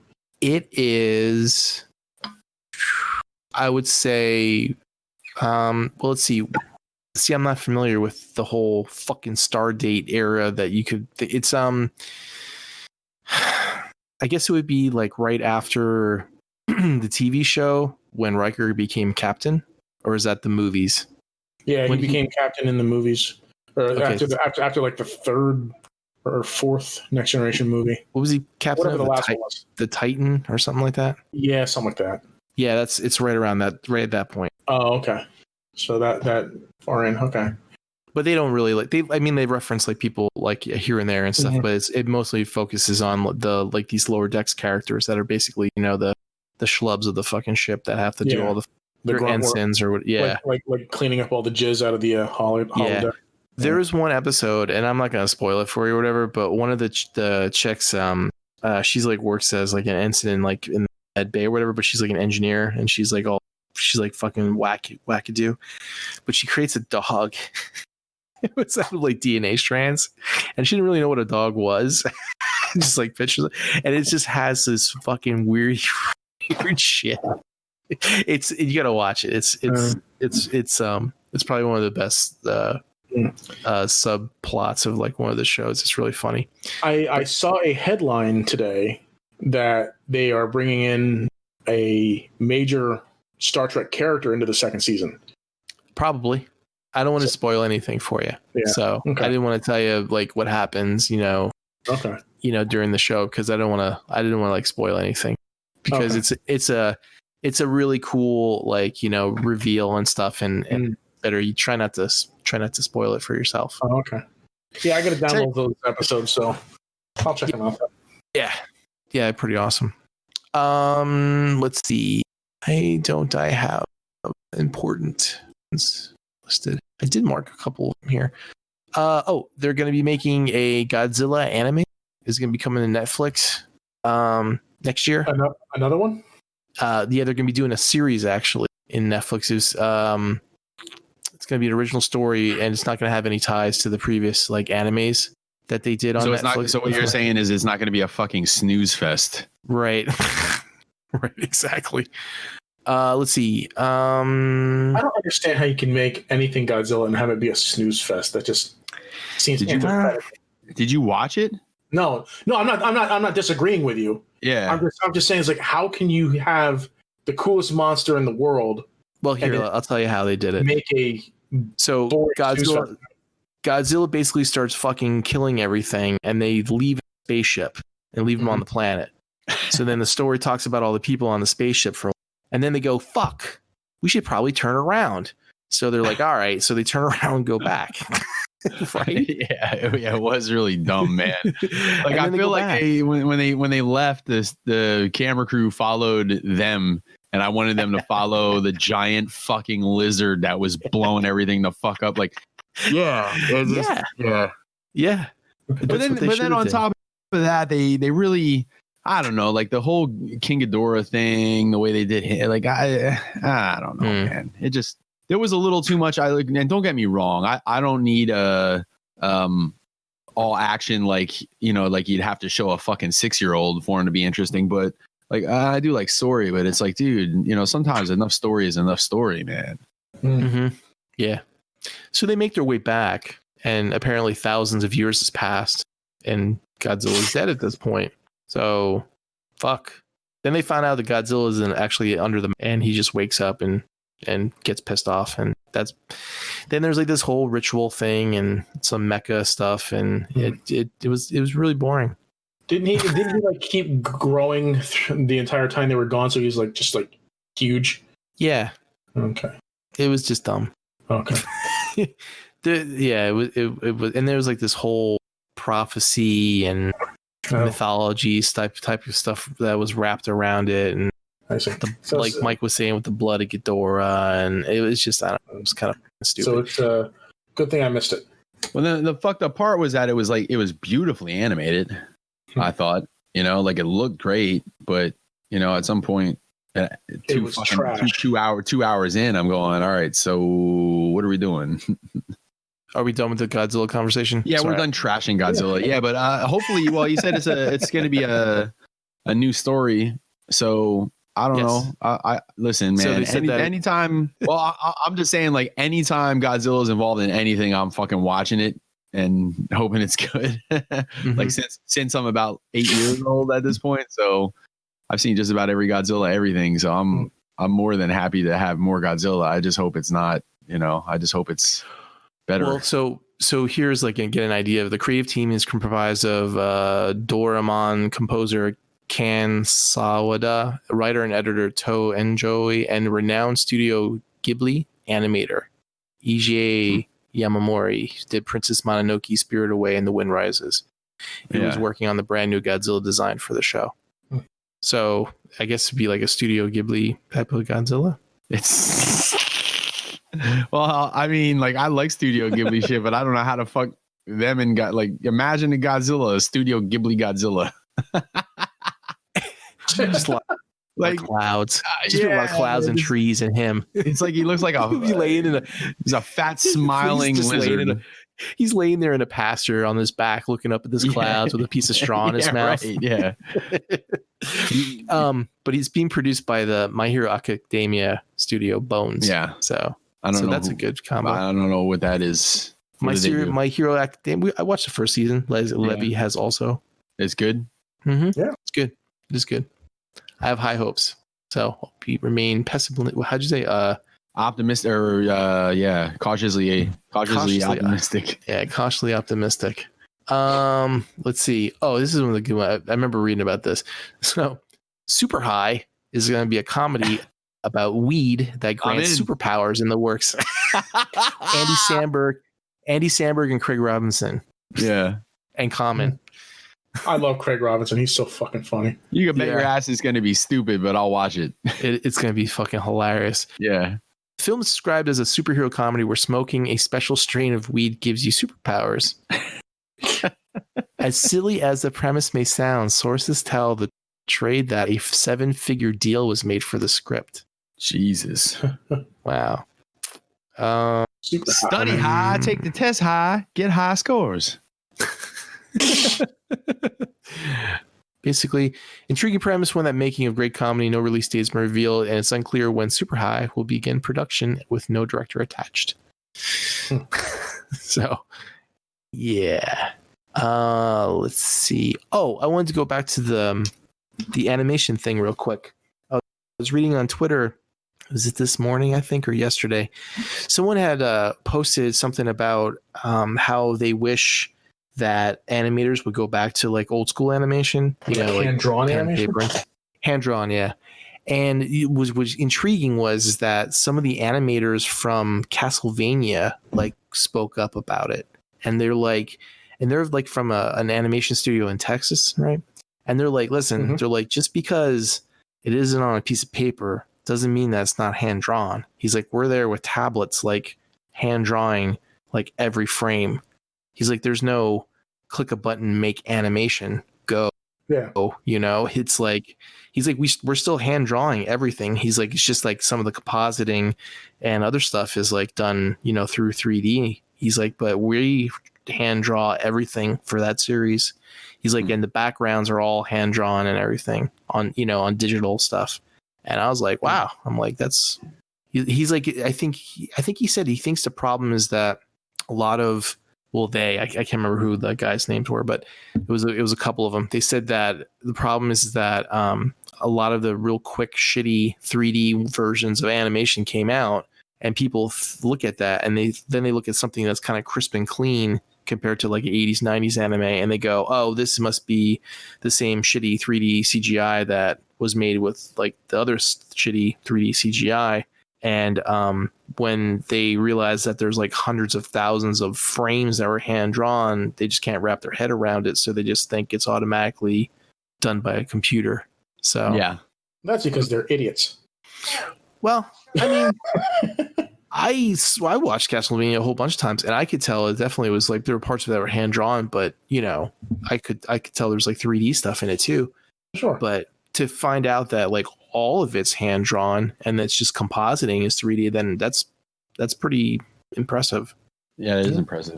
So that kind of makes me understand now why there was only like 4 episodes like first season, and then maybe 6 or something like that second one. So, but yeah, I thought that was actually pretty intriguing. So, but anyway, let's see, what was some of the other news that Avengers Endgame star Robert Downey Jr. wants to build a cinematic universe after Sherlock Holmes 3. So Robert Downey Jr. said that he wants to build like a Sherlock Holmes multi-universe where they have spin-off characters from the third movie to kind of like do their own movies and stuff. Oh, okay. And so he said it's like, like they tried to do like the horror verse and they kind of like didn't, it failed. Yeah. He's like, this is going to be like his own mystery verse. I see. Him and his wife have an idea to do like a mystery verse So is he like a producer on these Sherlock Holmes films? Yeah, him and his wife are. Okay. Well, hey, best of luck to him. He said he doesn't want to do like a copycat of the MCU. He's like, but his quote says, "We're not repeaters. We don't want to just do what's been done. But I think the model itself has become much more dimensionalized than it was before." How do you feel about that, Levy? How do you feel about like a Sherlock Holmes like spin-off show thingy? Super meh. I mean, I saw the first Sherlock Holmes movie with Robert Downey Jr. It was okay. Didn't watch the second one. Really? Yeah. So I'm like, I really like those movies. Yeah. I don't know. I guess you got to take it with as a grain of salt because it's not a traditional Sherlock Holmes. Well, it's not that. It's just I don't know. I mean, it was an all right movie. I enjoyed the first one. I should say I enjoyed it enough. Mm-hmm. But you saw the Corridor Cruise review of that one part when they were running through the woods. Yeah, the bullets were exploding in the trees. That was actually really cool. I mean, there were really great effects and stuff. So, the other news. Did you hear about all the Spider-Verse stuff that's supposed to be happening? There's like all these rumors, but Jamie Foxx, I'm calling bullshit. You've called bullshit on the Jamie Foxx. Not necessarily the Jamie Foxx, but some of the other stuff I've heard. I don't know. I didn't really look into the Jamie Foxx thing to know or to come up with a hard opinion on it. But like I heard some other stuff, and it just sounds ridiculous. Well, he confirmed that he was going to be back as Electro, but he wouldn't be Blue this time. Yeah. Okay. And there's other like rumors that Kirsten Dunst and Dane DeHaan are going to be coming back. That Benedict Cumberbatch is going to be in the third Spider-Man movie. That I can believe because it's MCU. So, and like a lot of the things that are going to happen in the Spider-Man are going to spin off where basically Sony, and this is the shitty part, right? I mean, Sony is going to take what Marvel has done throughout all these movies and made this big giant cinematic universe, and they're going to say, well, no, wait. These movies are part of the cinematic universe as well, and we're just kind of like piggyback onto it. But you have no Kevin Feige that's gonna blend it all together really well. So you can have Sony basically just drop their fucking nutsack in the middle of it. Yeah. And I heard that Andrew Garfield and Tobey Maguire are going to be in a scene at the very end of the movie and such, and I'm like, Jesus. And I'm calling that's what I was calling bullshit on, because I saw it on WeGotThisCovered.com and CosmicBook.com, and it's like, well, anything you read from those sites is bullshit. Well, basically, they're trying to say is that the next Doctor Strange, the WandaVision series, and the Spider-Man sequel are all going to kind of tie into this whole multiverse phase. And it's going to blend in with all the other previous Sony movies. And that's how you're going to get shit like fucking your favorite vampire spin-off movie being part of the fucking MCU, you know? Morbius. And then good old Pig Nose. Yeah, Pig Nose, yeah. And you're going to get Venom being in with fucking Tom, Holland and shit. And that's why the Sony PlayStation game was redone so that his fate likeness is in that now. I can't believe the stink that rose from that. People are pissed. From what? From with the Spider-Man game and the PS5 remaster, they changed Peter's face to be more like Tom Holland's face. Who cares? I know. Who gives a shit? What do you think? What do you guys think the next what do you think the next big event's going to be down the road? Do you think it's going to be Secret Wars? If they're trying to do some kind of crazy ass like multiverse type of thing, like Secret Wars makes somewhat sense, If they keep going the Spider-Verse route, it might be that. But if you want to go like Avengers, MCU all around type of thing, see, it's like Secret Wars and shit like that doesn't really hold up real well because a lot of those characters are gone, the main characters. So you have to establish like a whole new set of like main characters. Who's good besides Iron Man? Who are you referring to? Besides Thor, I mean, he's the only one that's really signed on for all these other movies. Like Captain America is going to be gone, Iron Man's going to be gone. The whole Hulk Bruce Banner thing is going to be used like very restrainedly, from what I understand. Yeah. I know they're going to do the whole Hawkeye series, which is kind of cool. Mhm. But I think the new team that comes together is, I don't know. They would be, I don't know. Maybe Avengers versus X-Men. If they were smart, if they would be, yeah. But I think they wanted to do the X-Men on the side for a while. Yeah. But I think, bringing in the Fantastic Four and Silver Surfer and all that stuff, you're going to have Galactus and all that shit. Mhm. Oh yeah, so- that's right. Because they already teased Adam Warlock. What makes the most sense to me would be to have something very space, focused, like either a Kree Skull war. But I think the best thing to do would be Annihilation.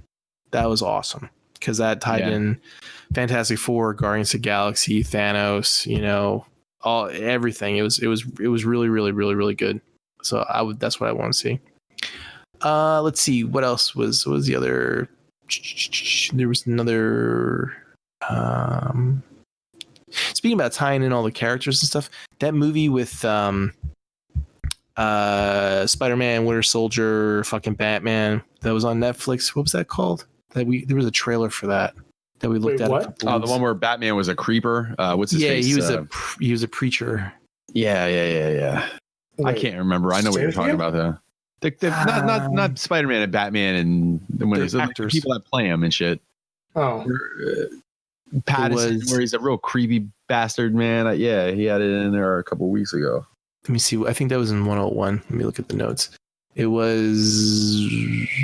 No, it wasn't that one. It was in 100. Oh, yeah, that's right. Levy was that blitz out of his mind, so he probably didn't listen to that at all. The Devil All the Time. That's right. it. Oh. Yeah, The Devil All the Time. never heard I of watched it. that. It was pretty good. Yeah, I know. You never heard of it. But that was really, you should watch that. It was a really good movie. I liked it a lot. And I know that the X-Men or the New Mutants are going to be coming to Blu-ray in November, I believe it is. So they said that it's going to be like Blu-ray, digital, and all that stuff all at the same time. So that usually means they didn't like how the movie came out. Because they don't want to release it on digital first and then have no one buy the Blu-rays. But that's coming in November. Did you ever go and see it, Mike, or did you kind of just meh? Wait, what did I go to see? New Mutants. Did you ever go and see it?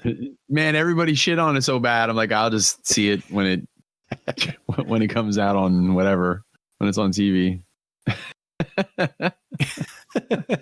I was so psyched, and I don't think I heard not one person go, "Hey, that was pretty good." Jason said it was okay. Was He it? said it was all right. Yeah. Jason Lowry. Mike Lowry.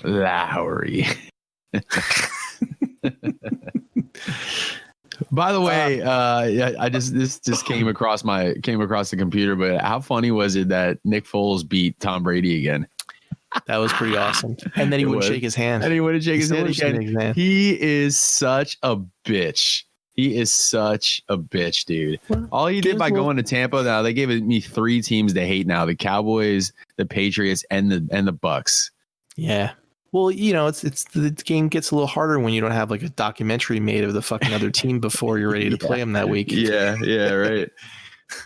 It was funny. It was like, what was the team? Did the Kansas City Chiefs, were they the ones that were getting the COVID? A bunch of players got COVID or whatever, and they were supposed to play the Patriots. And it's like, well, why did Patriots players have the COVID? Like they were trying to say, oh, they were in there fucking stealing the playbook again, fucking bums, man. Oh yeah, that was great. And then he forgot how many. Did you see that he forgot how many downs there were? No. He threw an incomplete at the end of the game. They were down by a point, and he threw an incomplete pass on 4th down. And then he started making his way back to the huddle. And he put up 4 fingers, and they had to tell him, "Nah, man, that was it." It's like, getting 3 strikes, you're out, and you're like, wait, isn't there another 4th, another pitch?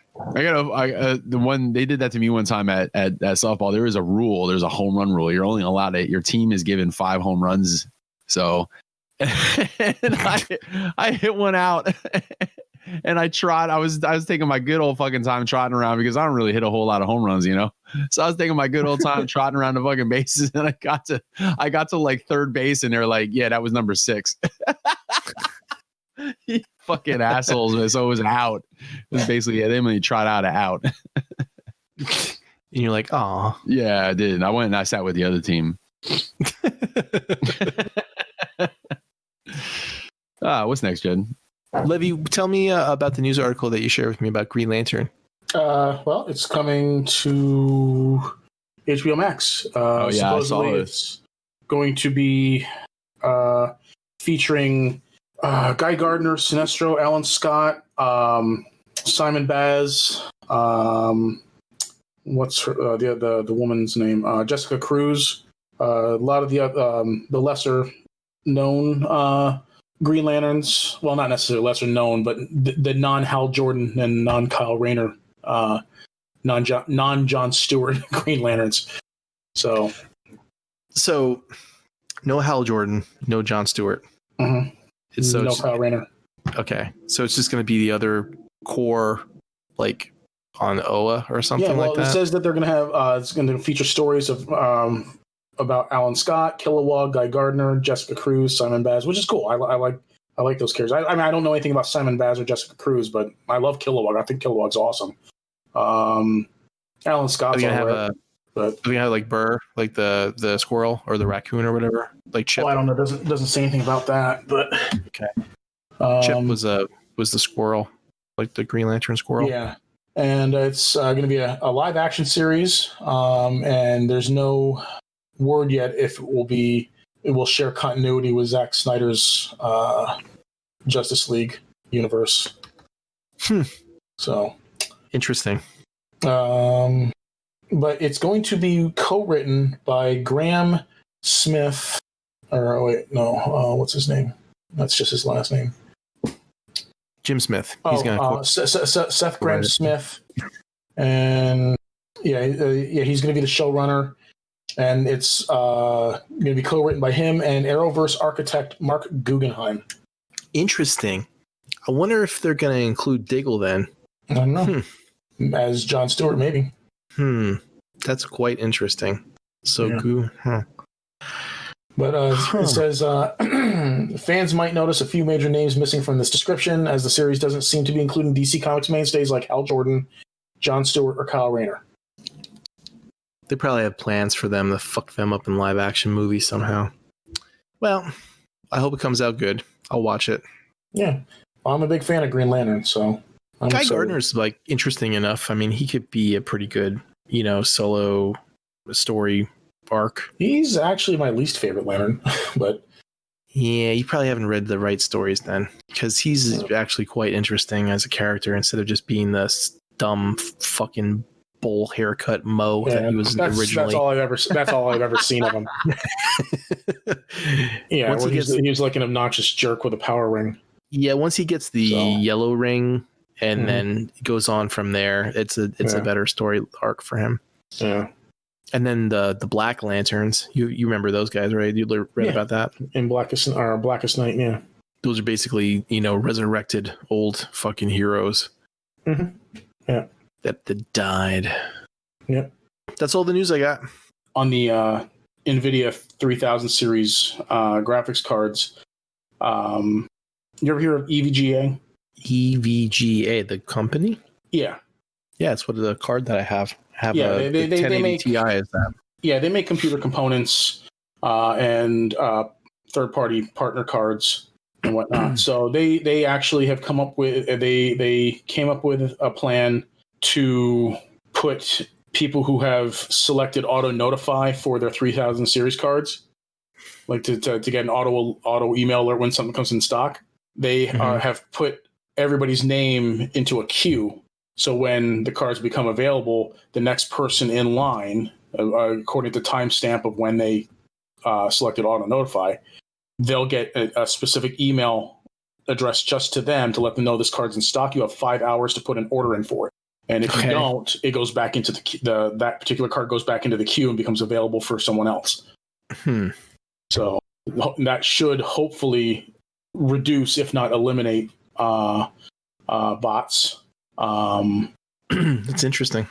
And give everybody a fighting chance to get one of these cards, because like Best Buy doesn't seem to want to do anything to stop botting, because why would they? I mean, they're getting their money for the cards. They don't give a shit who buys them.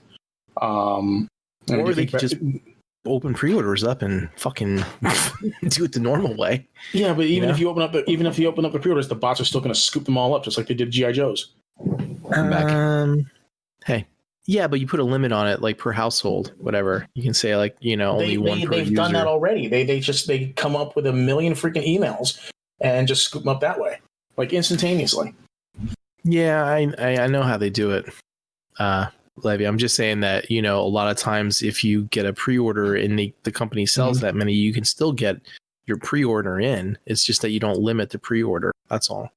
So if they want to pre-order 1 million fucking cards, that's fine. But I see what you're saying. At least you have your order in, and then when it comes in stock, eventually you'll get one. Right. I understand what you're saying. You follow through with a payment, and then if that, I'm saying, yeah, if you just leave it open. Oh, but apparently Amazon let people order cards even though like well beyond their allotted stock, like well beyond, like in the thousands beyond their allotted stock. And so now they had to go through and cancel a bunch of people's orders and shit. Let's say it's this way, right?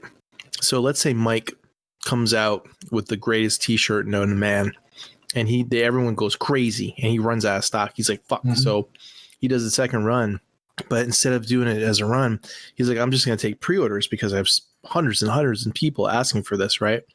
So he'll get let's say he gets 4,000 pre-orders, right? But before he puts the order in and stuff like that, he says, all right, everybody gets charged. So whoever pre-order it, you have to pay for it. You don't pay for it, you don't fucking get it.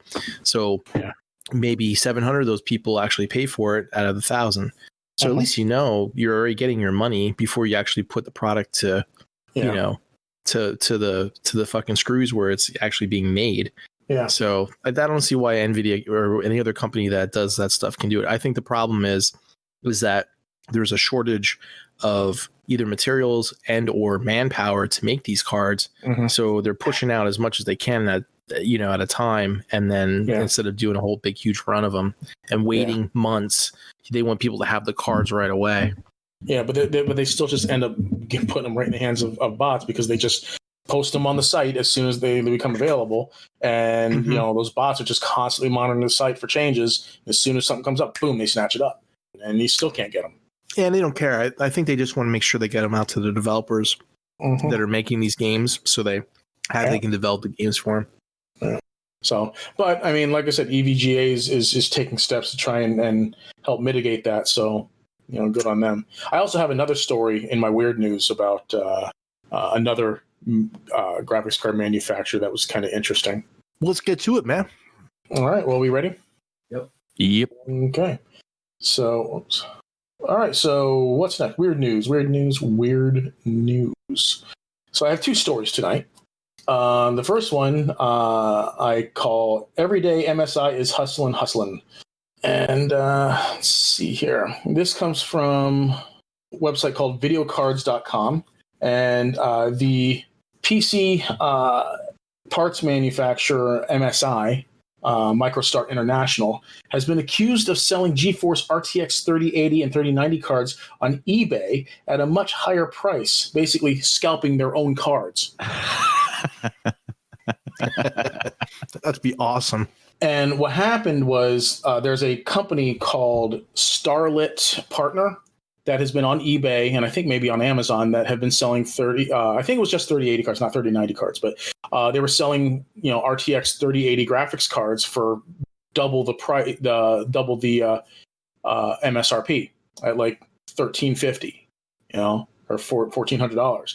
And like these cards, like the standard Founders Edition card is only $700, whereas like some of the third party partner cards are like $750 or $800 or whatever, depending on what the individual specs are. But this Starlit partner on eBay was selling these cards for like $1,400. People started digging into and investigating this particular company, and it turned out that they are a paid subsidiary of MSI, and they were selling all MSI cards first of all. So people started, like I said, they started investigating, finding out that MSI owned this company. So they started asking MSI about it, and there was this one guy from a website or a YouTube channel called Gamers Nexus. He actually called MSI customer service over in Taiwan, because I guess by the time the story broke, it broke like on Tuesday this week, I believe. And at the time, the U.S. offices were just closing, so they called, the overseas offices in Asia were just opening up. So this guy called like Taiwanese offices and stuff like that, and was asking them about it. And they said they had no idea what they were talking about, whatever. But apparently the news became so big, it became like one of the top trending stories on Reddit. And eventually MSI released a statement stating that this Starlit Partner company was one of their paid subsidiaries, but they only dealt with like refurbished and imperfect products, like stuff that comes off the production run that's got like, some cosmetic damage or just imperfections that prevent it from being sold as brand new. And so, they end up getting sold by like an outlet or whatever, at, heavily discounted price, or whatever. So that's supposedly what this company was supposed to deal with. But they said through an error, they got access to brand new 3080 stock and sold these cards that they were not supposed to have access to. They were not authorized to do this. And so they said that they reached out to Starlit Partner management and said, and instructed them to do one of two things, where they would reach out to the people who bought these cards and said, you can return the card for a full refund, or you can get a partial refund equal to the difference from the price they paid to the MSRP. And then they said that they were going to take stricter measures to ensure that this didn't happen again. So, but a lot of people didn't seem to like that statement. They said that there was no clear apology.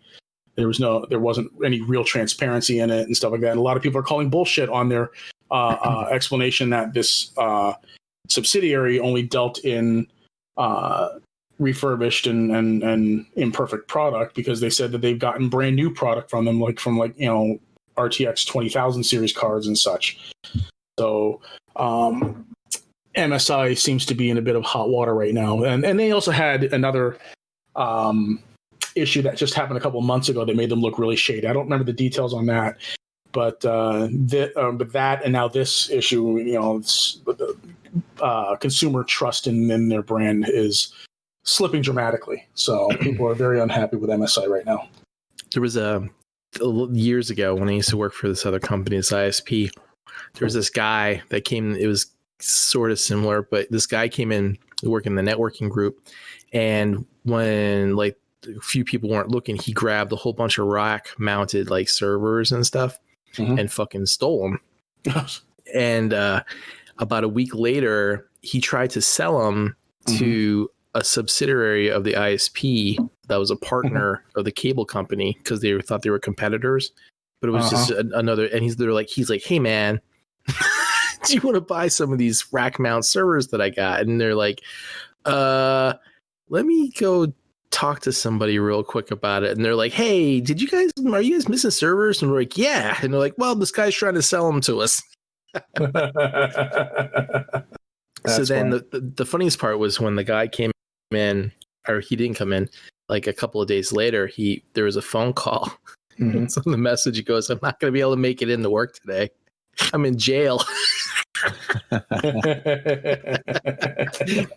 So the dumbass stole the shit from the same company and tried to sell it back to a partner of the company that basically fucking said, hey, these are the ones we're looking for. Good job. So fuck, who cares? MSI wants to be shady like that, then fucking let them. Those people were going to buy those cards at that price, regardless if it was their cards or not. They're still going to fucking pay for it. So Yeah. Fuck those people are for fucking complaining. They were gonna pay for that bloated price anyway.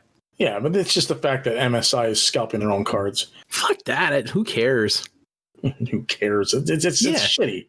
It's not shitty. Yeah, it absolutely is a real shitty business practice. Let's go back to the Mike T-shirt kind of thing, right? So, like, if he like had these T-shirts and they were in high demand, and it was like, I'd be like, hey man, why don't you give me 10 of them and we'll fucking scam them on eBay for like 3 times the price, and then I'll split it with you. And he'll be like, yeah, all right. Yeah, and you don't think that's shitty? It's pretty shitty. I don't think so. Depends on your point Jesus of view. Christ, Jed. The fuck, man. Well, if it was somebody I knew, right? I wouldn't tell my brother Kyle or anybody like that. I would, some knucklehead that really wanted them. I guess my morality is a little more skewed than yours. Anyway. All right, so the second story was actually submitted to me by our good friend John Hangen at Mighty Hurricane Productions. I call it Somebody's Got Crabs. And this comes from the website. This comes from a website called strangesounds.org. And it says, a swarm of giant and hungry robber crabs crashes a barbecue on Christmas Island in Australia. Robber crabs are also known as coconut crabs. If you've ever seen them, they're huge. Freaking basically they're related to hermit crabs, but they're land crabs. And let's see, how big do they get? Too many freaking Twitter things. Doesn't say how big they get like really, really big. Actually, I think they said they're the biggest living crustacean. Like big as a cat? Oh no, sorry. They are about 3 feet in length. Oh. So just think hermit crabs that are 3 feet in length without like an actual shell. Like they have a carapace and everything, but they don't carry a shell on their back. 3 feet, Levy, is a pretty big fucking crab. That's like, Jason the giant crab, the Argonauts type of shit, Yeah, it's a giant crab. Now imagine 50 of them storming your barbecue. Yeah, in Australia, a family got eaten. Quite a shock while they were enjoying a barbecue on their camping trip when they were swarmed by 50 of these things. They call them robber crabs. Is one of their names, as opposed to coconut crab. Why do they call them robber crabs? The robber crabs are the largest land crustacean in the world, and many call Christmas Island their home. They're considered good eating and considered a delicacy with aphrodisiac qualities across the Pacific, but they're a protected species in Australia and can't be eaten. They forage the floor for things such as seeds and fruits. Large robber crabs have been known to eat smaller ones. So its name comes from its tendency to take foreign objects and run off with them. So basically, they just steal shit. But let me get you a picture of... I found the picture of the kid with the crabs. I was looking for a picture of like a proportional like size thing, and then I found a picture from the picnic. Jesus. Mike, what would you do if you saw like a big giant ass crab like that just come out of nowhere and start fucking crawling up your lawn? Who, me? Yeah. No, they don't bother me. Oh no, you don't think they're like kind of like insectish and they could get like a weird? Yeah, they're insect-ish, but they're like, I kick one of those fucking things, man. Like, there's a good picture. Yeah, they don't really bug me. Ugh, no, those things are terrible looking. I mean, I wouldn't really want to handle one like that, I don't think. But like, I don't know, like the regular other creepy crawly shit, like besides bugs, like, snakes and like even a tarantula, to be honest with you, like I held a tarantula one time. Like those don't really bug me. So to speak. No pun intended. Yeah, man, I don't know. I think like seeing a big crab like that, I feel like I was like in Skyrim or some shit, Yeah, mud crabs. Fucking happen. Yeah. Those are fucking huge. Look at that one crawling up the garbage can. Yeah. Holy. Are you telling me that wouldn't unnerve you? Well, I mean, like it would raise an eyebrow, but I wouldn't be like skeeved out by it. Mike's like super meh. No. I mean, like it wouldn't send the chills down my spine like bugs. No, that shit gives me the heebie-jeebies, man. I'd be busting out the fucking sword and the salt gun right away. The salt gun. I don't think the salt gun's doing anything. That's for after the sword. That's when you cook the motherfucker. Yeah. Well, they say they're good eating. With the butter gun and the salt gun. No, it's just the whole notion that they don't have a soft, flexible skin, that it's all hard carapace, and then that's how they live. It's just like, it just grosses me out. And they're that fucking size. They're that fucking big. Ugh. God, so gross. Clearly, Levy, you don't like crabs. Oh, I like eating crabs. I don't want one crawling on me. And I certainly don't want one or 50 of these 3-foot fuckers coming at me. Yeah, no, thank you. You know what it reminds me of? Especially like these pictures of the barbecue? Head crabs from fucking Half-Life. Imagine one of those things jumping on your head and then moving you like a puppet. Definitely fucking some horror stories you could be making with these fucking things. Yeah. That'll be the next big horror movie, man. Fucking robber crabs. Oh, speaking of crabs, They come to rob your eyes and your brains. see if I still have the picture. Yeah, I don't know where the picture's at. Did you see that picture I posted in the Beast Wars group, Jed, with the Beast Wars, the female mecha made from crab shells? Yes, I saw that already. That's almost as disturbing as the insect robot that was made from all insect bodies. Yeah, I'm good, thanks. I'll see if I can find that. No, thank you. Yeah, that's it. That's it for my. That is it for my weird news. Oh, there it is. So, as Jeff Goldblum say, you do plan to have some Transformers on your Transformers podcast, right? Toy news, right? Yeah. This is the part everybody's waiting for. Yeah. Yeah. There we go. I'm sorry, it was a lobster, not a crab. It's made from a lobster. See that, Mike? Oh wait, let me go on the chat. Oh yeah, I did see that. That's actually pretty cool, man. Yeah. It's actually cool yet disturbing. Yeah, very disturbing. That somebody would take the time. I have the weirdest boner right now. Okay. Well, there were some sexy looking hips. I mean, look at them. Okay. Moving right along to toy news. All right, so this is just outrageous that this is even a thing. It's just on Shapeways. If anybody's interested, did you guys see that like cartoon that animation where Megatron had the titties? Yes, I saw this. Did you see? Yeah. Yeah. So, what the? Is it when you click on that? Does it take it to the right page? Yeah, it does. Okay.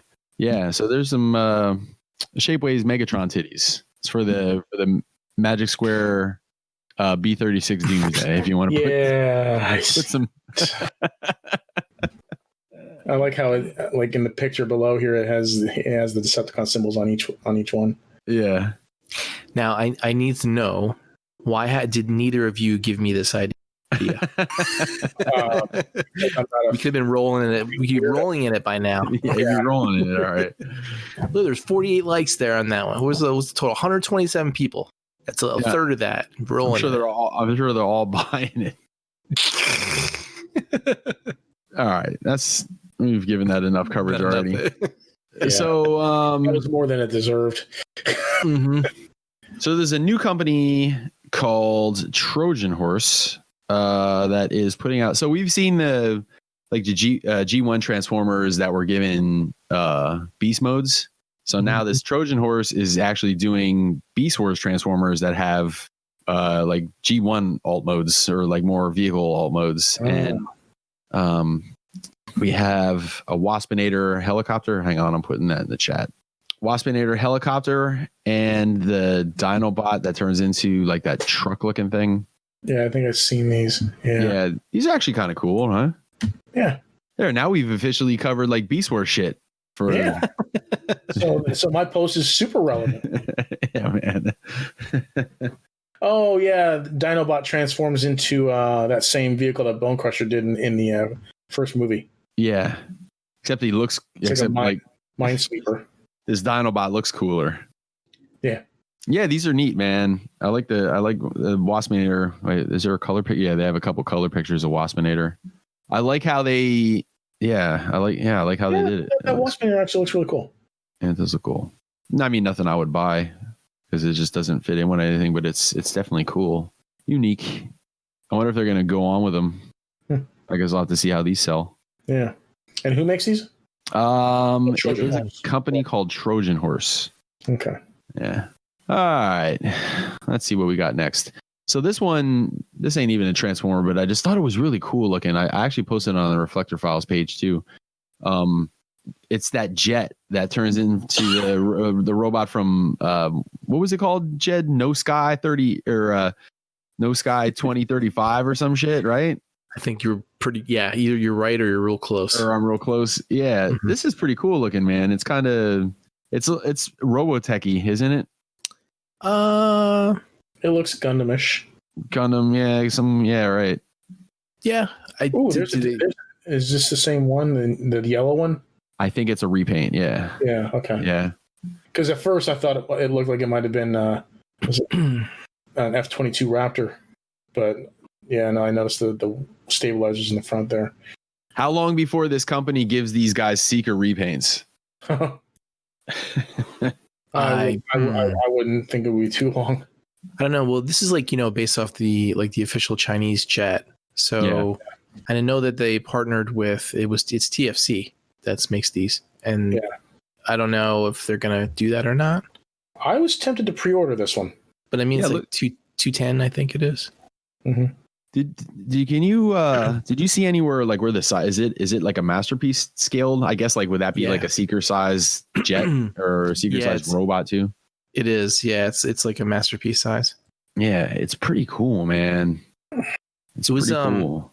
If you want to find the details of it, like all that stuff about TFC and everything, it's actually in the manga that I sent the link to a while ago. But near the end of some of those mangas, that actually has the advertisement for this. Yeah. And it says but it's all in Chinese, right? So it's you fucking can't read it, but you can find places on. I think TFW has translations of the pages up there. Yeah.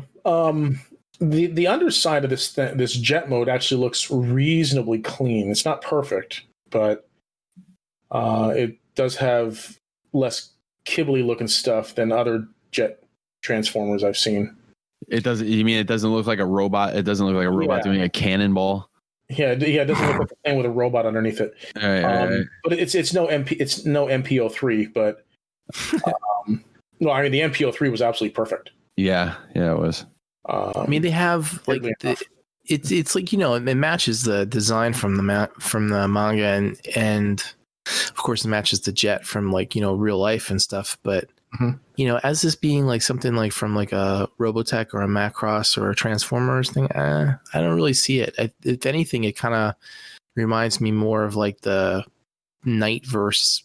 What was that fucking jet's name? Scatter or whatever the other one. Or no, Blitzwing has that bent, canopy in the front. Yeah, it's got a little bit of a Blitzwing look to it, a little bit. But I think it's its own thing because the waist is real thin compared to other triangular type of Seeker designs, and I don't know. Like I said, I've been very tempted to pre-order this thing. Looks pretty articulated. Yeah. So there's 3 versions, Mike. Is that how it's looking? I remember seeing. There's a silver version. Yeah, there's no picture. I saw a picture of the whole case, and I think there was 3 or 4 different ones in there. Yeah. Yeah, that silver one looks really, really nice. Yeah, that one's pretty dope. Yeah, that one is pretty dope. All right, let's see what we got next. Okay, so the obligatory, let's follow up on the MP52 Starscream 2.0. They're calling it 2.0, but so these are the official picks, color and everything. Mm-hmm. What do you think of the O face attachment? Yeah, that's great. Oh.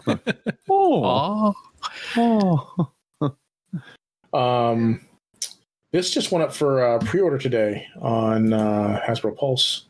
It did. It was $265. Is that right? Yep. Yeah.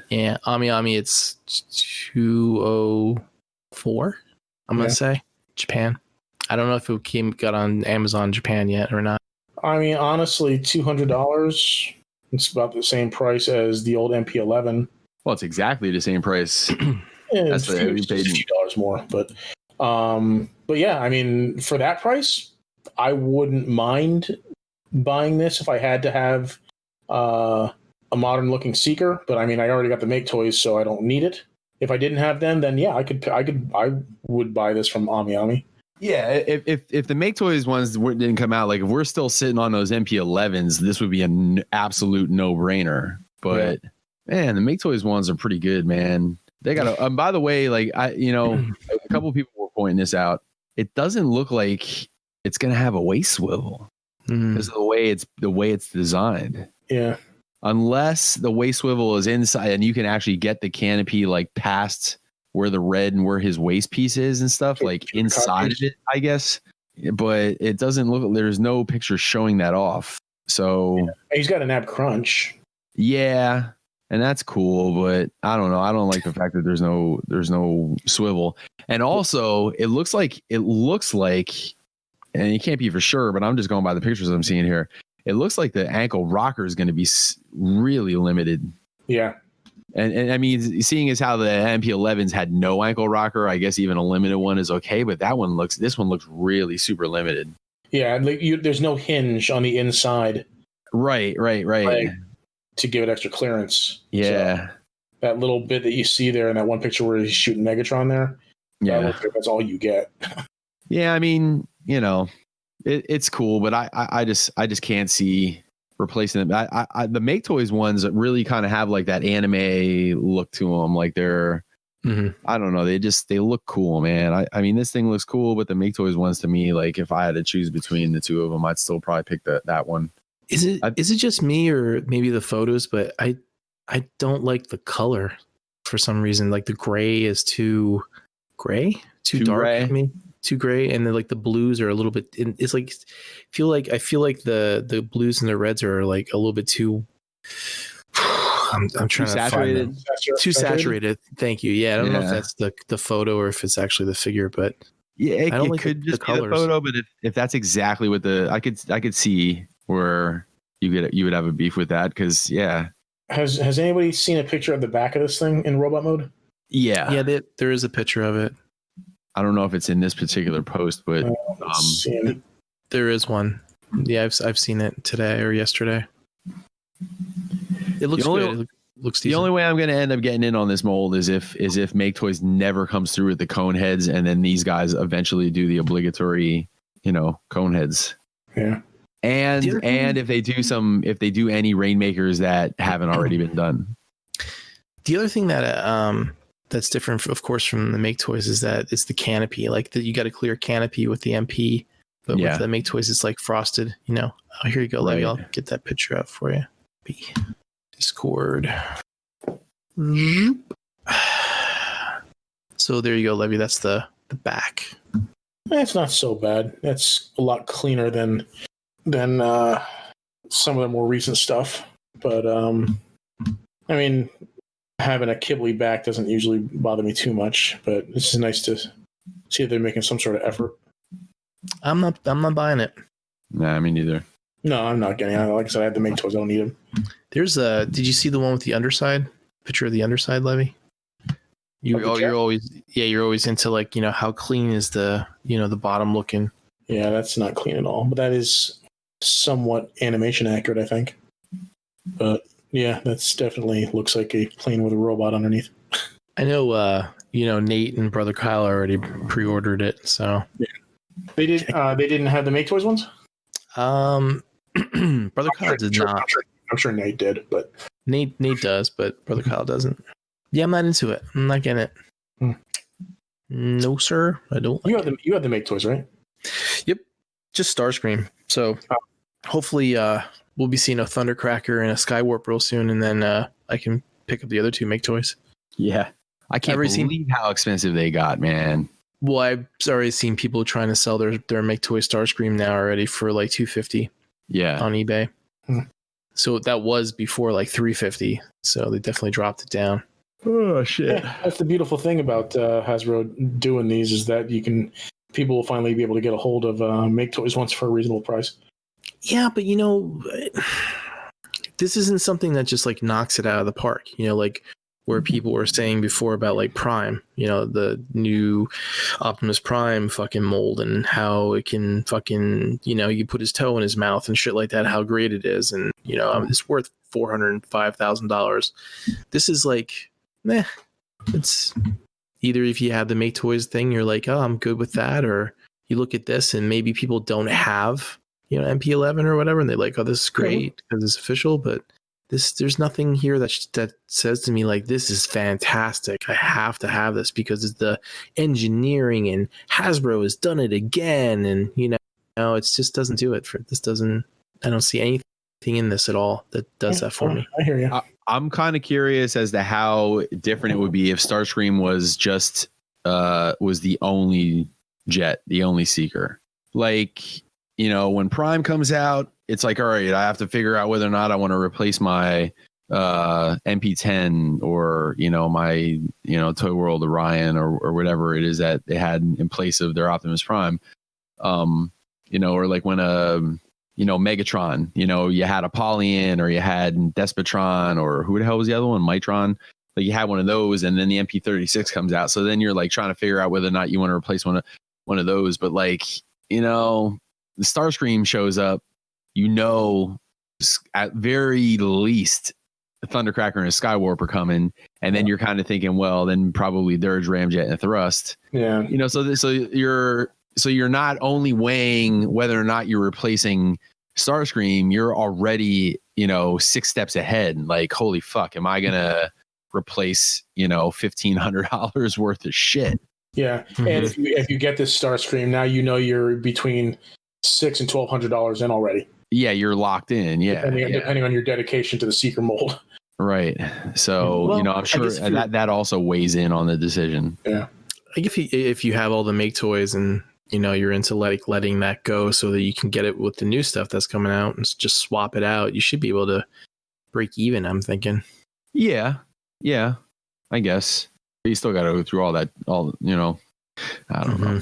I'm over it. Let's see. Next, this one was pretty interesting. So this is also a new company called Dreamstar Toys, and they're doing an extremely stylized version of Superion. Oh yeah, I saw this. Do you think this is another company? All right, I'm glad you brought that up because I have this whole like tinfoil hat thing going on. You get all the yarn with the tacks on the wall tied to every page pictures, like how it all lines up. Yeah, I mean, I didn't do as much research as it would take to make one of those, but okay. So does this have like Kang Toys written on it to you guys? It's definitely stylized. Mm-hmm. I mean, if you're coming out of the gate swinging with a combiner, like right out of the gate, like this is somebody that's been around, I think. That's a lot of kibble. See, and by the way, I opinion wise, I love this. I'm not going to buy it because I got, all the Superion, all the aerial bots I can handle at the moment, but I love it. I think this looks awesome. Oh, that Concord mode looks awful. Wait, I don't know. I didn't get that far yet. Hang on. That literally looks like a plane with a robot underneath. It's even sticking out from under the wing. Yeah, well, so does every Silver Bolt we've ever had looks like Not like that. That just looks atrocious. I mean, just because of all the greeble on it and everything, it just looks bad. Right. By the way, what is the difference between Greeble and Kibble? Well, Kibble hangs off like sculpted detail and shit. Greeble's like Death Star. Kibble's like shit just hanging there. Gotcha. Yeah. I think what it is the contrast, because you got the smooth texture of the plane itself. You're surfaces, right. And then you got all this greebly robot shit underneath, and that contrast looks awful. Yeah.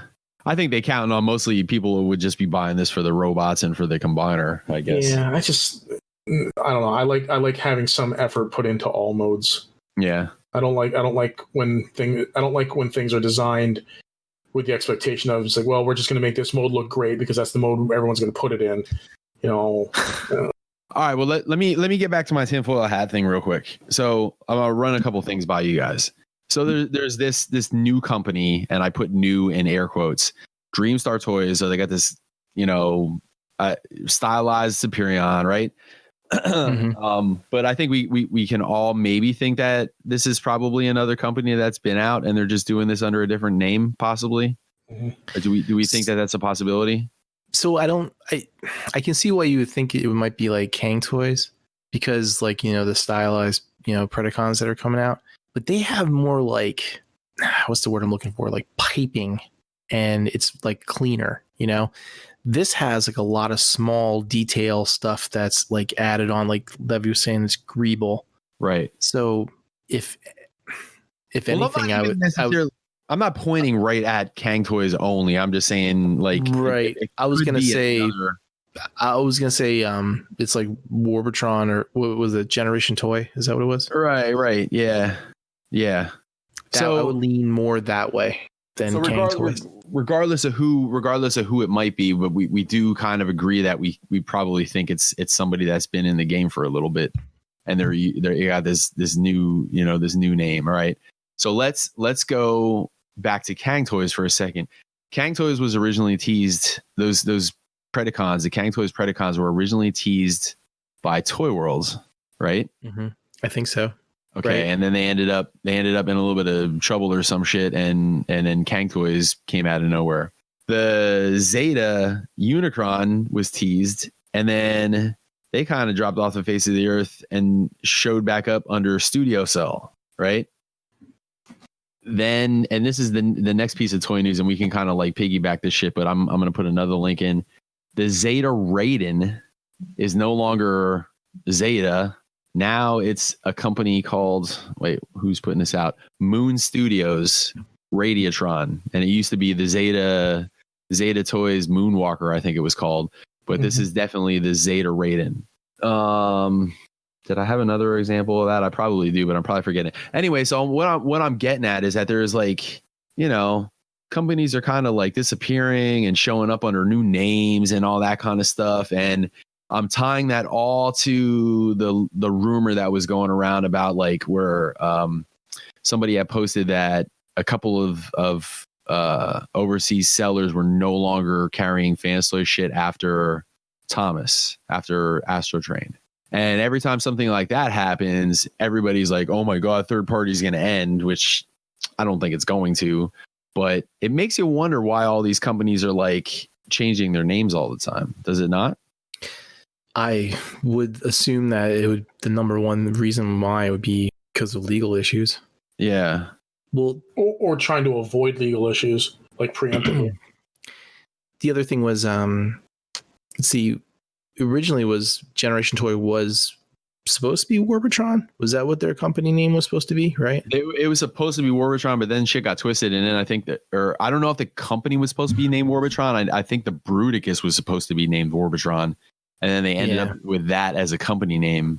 But then, they were doing it too, because then they were Transform Mission for the Stunticons. Right. And then they were Generation Toy for the Constructicons.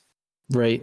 And I don't know what the hell. I guess, are they still Generation Toy for they're doing the Protectobots right now, but they're still under Generation Toy. But there's just a lot of name changing going on. Mm-hmm. And I was just kind of curious of what you guys' thoughts were about that. Like, if you think it really did have something to do with like legal stuff, or like, I can't think of any other reason why they would be doing it, but I'm listening. I think maybe the reason would be is that you're trying to avoid legal stuff, right? And if you see, this is the part that's kind of weird, because you establish like a reputation of having a company by quality of product that you put out, and like some place, somebody like Fans Toys or Zeta or whatever, you could probably, like, if a new company came out and they said, hey, look, we're going to have this new thing and we're called fucking FCFU fucking, company. And somebody looks at it and they go, well, that's a Fans Toys, product, right? Design right there, look at the quality of it. You can kind of like get away with that. But right. Do you think maybe that some of these companies don't have that background yet, so that someone can like sit down and go, yeah, that's definitely a Zeta, design, You know what I mean? And then say, okay, that's definitely the company. Well, except that we know that raid ends as Zeta, and we know that Kang Toys was Toy World. Right, but let's say they put something new and out like under a different name, or this right here, like this the fuck's it called? Dreamstar? Yeah, Dreamstar, yeah. Dreamstar. We don't really know who the fuck it is, but we kind of got an idea. So maybe it's Zeta, maybe it's Generation Toy, maybe it's fucking, Toy World. Who the fuck knows? It's like there's no certain design style that like makes it. Maybe it's Lemon-Tree. It's like just. I think it boils down to who the designers are, and you kind of get that same, kind of like a comic book, the artist, because you can see it based on their style. Yeah. Like you can say that's a Jim Lee book or that's Todd McFarlane, but if you don't have something that makes it apparent as to who it is, then why would you change the name up over and over again? Or are we saying? I think it would have to be out of necessity, because I really think that you would want to try and keep everything under one banner just to maintain like a reputation. It's branding. Yeah, sure. Yeah. And branding and stuff to maintain the brand. So the only reason I can think of that they would change names and essentially change brand like that is because of some sort of necessity. Most likely it would be a legal necessity. Right. Or like I said, like a preemptive change to avoid any kind of potential legal issues in the future. So that all being said, if that really is what's happening, then how close are we to the end of holy shit, we're not going to be able to do this anymore? I don't think about it. I mean, an article like about a few weeks ago, how they were saying after the whole Weijing crackdown that they were going to start going after other third-party companies in China and stuff. And nothing happened. Well, the Astrotrain thing happened after that, like maybe like a few days after that.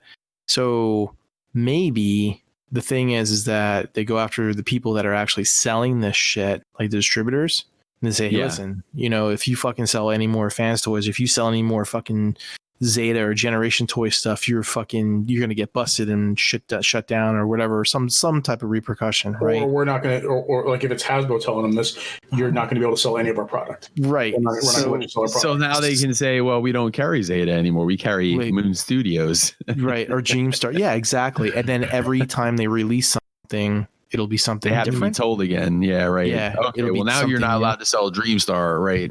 Mm-hmm. Yeah. So maybe the people that deal with these companies know the inside thing. They'll probably call them up and say, hey, listen, instead of Zeta, we're going to be called fucking Dreamstar. And then the next week will be fucking, Nova Blast or something like that. Or, and it'll just be like totally changing every product. But I imagine before, it's kind of hard to keep a line of products going with a reputation. I imagine like a Chinese guy calling like Brandon, right? And he's speaking in Pig Latin, and he's like, Ixnay on the A to Z. That's it. We'll be our new company and be A to Z. A to Z. Yeah. and like say like the Federal Trade Commission's like listening in on the conversations. Like they're speaking in code, sir. I don't know what I can't make it out. I can't see it right. Get some of those Native Americans in here to translate this. Windwalker talk. The wind talkers. Yeah, the wind talker. They're putting out a new jet, and he's called Arstay Eamscray. We have no idea who he is. What's a keek, sir? Yeah. An Ekersay. Yeah, right. Ekersay. Or what was the other way? It was geese Latin was when you put the is in the middle. A sizzeger. A sizzeger. A sizzeger left with his art. It would just be like clowning the authorities with Pig Latin and shit, But there's no rules. You have to get like one of those translating wheels they used to have with the old video games and match up the letters with the fucking everything. Eat your buy your Ovaltine. Yeah, right. I bay your Ovaltine. What was someone? Was it Brother Kyle? Somebody put like the fucking Autobot symbol. He had the rubber nose and the eyebrow glasses on. Oh yeah. Robots in disguise. Yeah, I've seen that shit. That's basically what these companies are doing. Well, while we're talking about it, I'm gonna put the damn it. Oh, and by the way, I'm buying that. I'm all in on that stuff. I love on what the Aerobots. Yeah, the Aerobots. That's good. I'm glad to hear that because I always like when you guys buy shit that I don't, so I get to check it out. Yeah, I'll have him fight my Predaking. Do you think there's gonna be like an optional face mask that'll come for the head? Yeah, maybe. I guess that seems to be the way things go with these Aerobot teams. That'd be smart. Does Zeta have that? 2 different heads, one with the mask, one without? Yeah. They do. Okay. Yep. What was that, Mike? Was that the cartoon versus comic difference? It was I think it was toy versus cartoon. Did toy have a face? I think that the cartoon. Yeah, no, the toy had a face. The cartoon had the mouth shield cover. Yeah. Okay.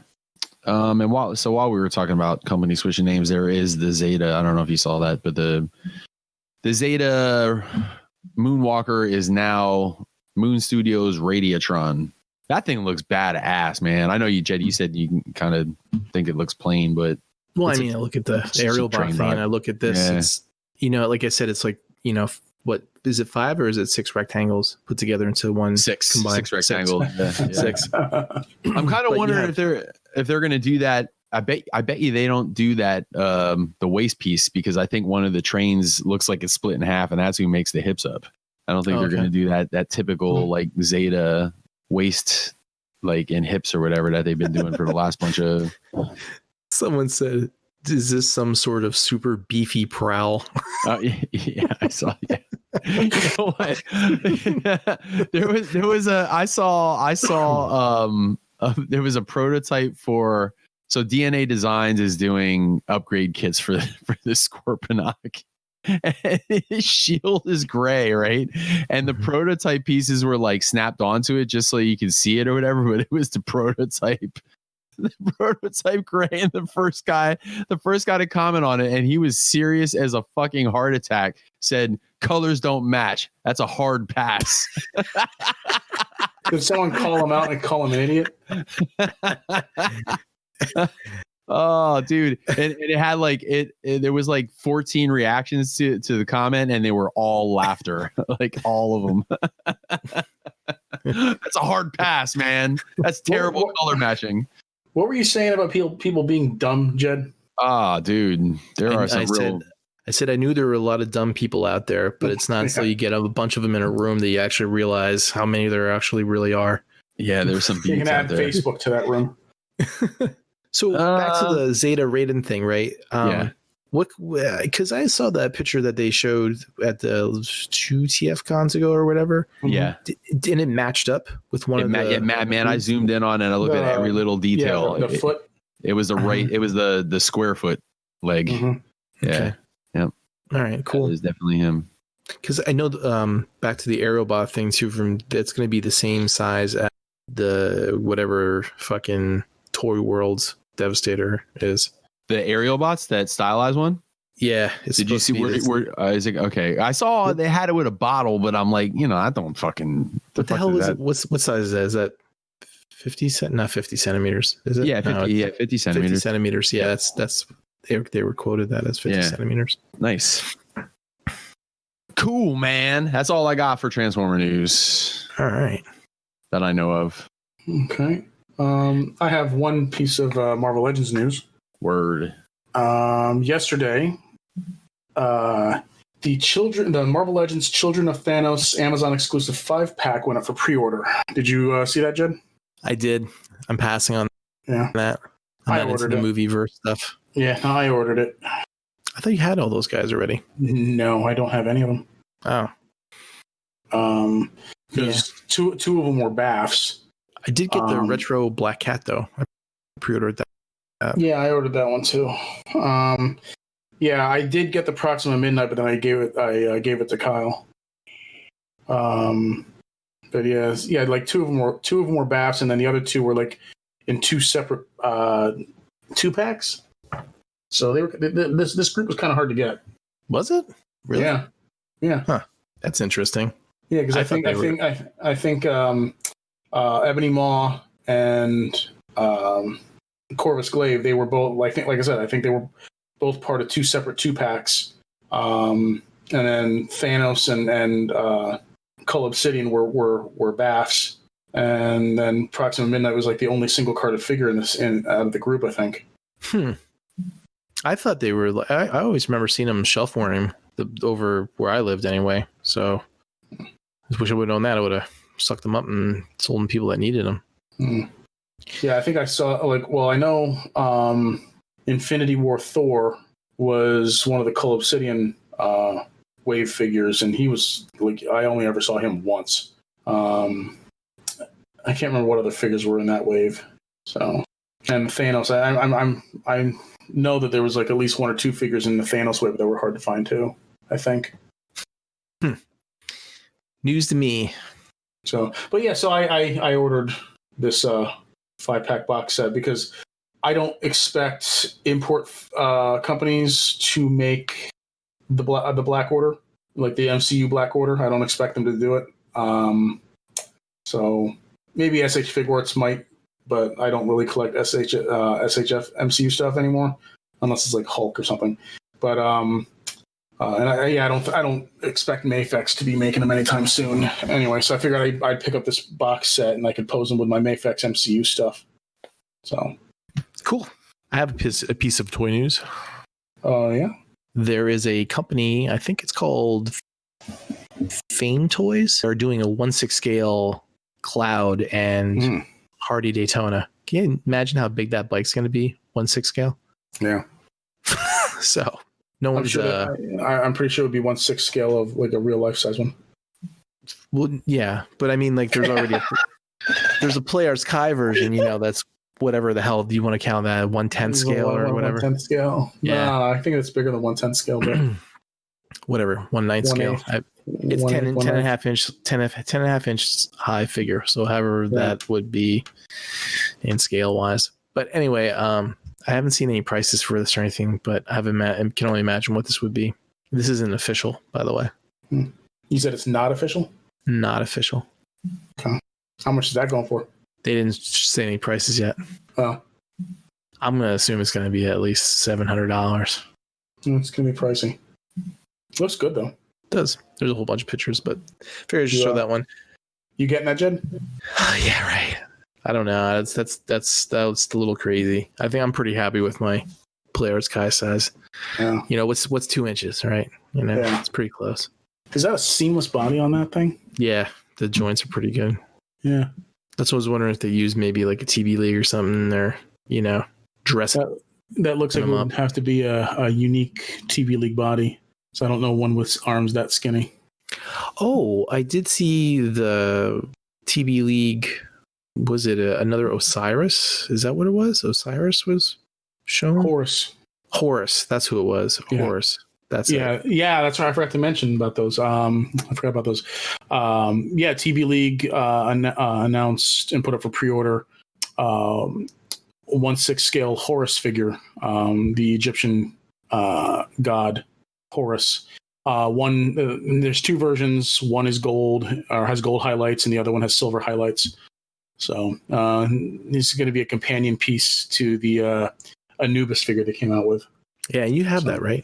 I have the Anubis, yes. So I pre-ordered the gold Horus figure. So how much are those going for, by the way? 200, aren't they? No, they're like maybe like 180. Yeah, under 200. That would be 180. No, you broke up, and all I heard was 200. Sorry. Yeah, under 200. Oh, yeah. They're under 200, and it also depends on the figure too. Some TB League figures, or like licensed figures, are only 165, 170. Others are like 180, 185. So, but yeah, I love TB League figures because they're reasonably priced for 1/6 scale. So, and then like, because they're not doing like big name licensed figures and stuff like that, they get to do cool stuff like this, like Egyptian gods and shit. And what's the other one that and like the Court of the Dead, sideshow stuff. I just got that. That's one I forgot to mention in my haul. I got the 1/6 scale Gethsemane, the Queen of the Dead. So I'll be getting that Queen of the Dark Spider the end of this month. Yeah. All right. Time for some Q&A.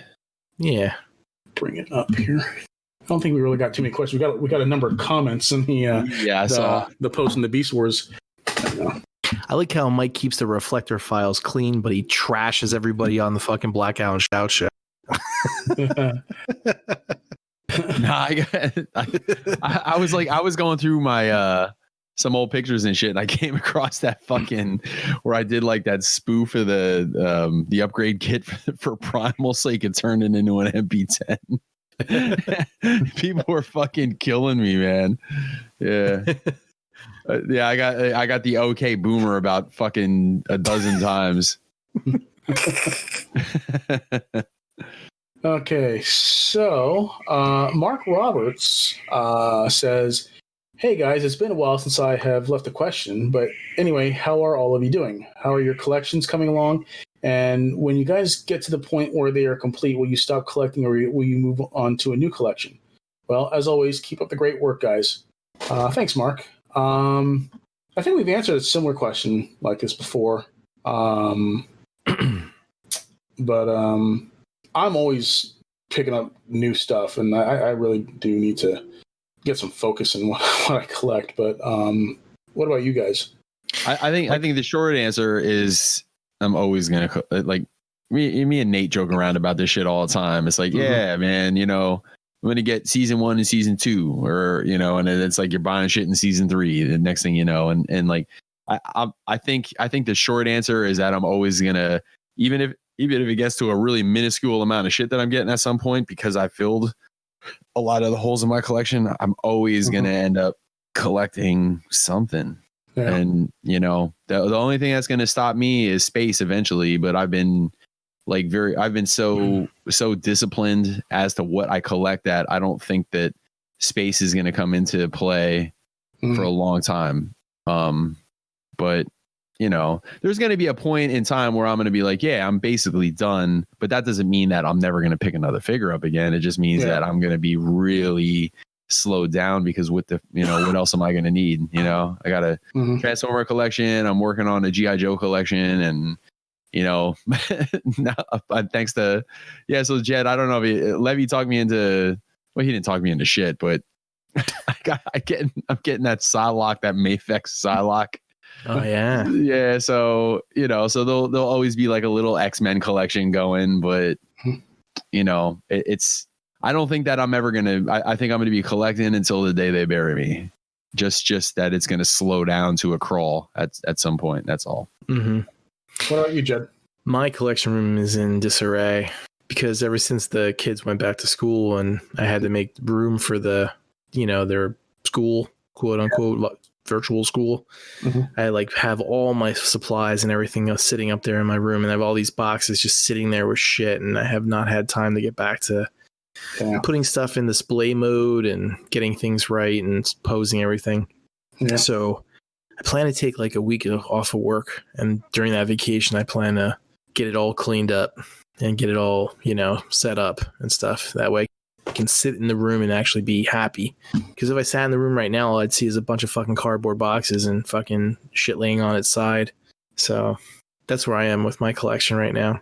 But I'm going to run out of room. I know I am, because of the stuff that I'm buying. I have a feeling that eventually, I've been looking at my Marvel Legends and thinking maybe I might sell some. I don't know. I'm thinking I would like to keep them, but I might run out of room to display them. And I don't want to be one of those guys that has like 5,000 of them on one shelf, just standing there looking at each other, waiting for a fucking bowling ball to knock them all down, you know? It just, looking like a class picture. Yeah, exactly. So that's where I am with my collection. And like I said before, when we answered this question, I'll always be a collector of some sort. If it's not movies or fucking comic books or toys, it'll be something else. Yeah, that's how I feel about it. I'm sure I'll always be collecting something. But thanks, Mark, for your request, and here's your dedication. Jesus. That was actually pretty good. We got to go into a dedication about a goddamn dog. You ever hear that meltdown? That was a great meltdown, man. Yeah. Fucking ponderous, man. Fucking ponderous.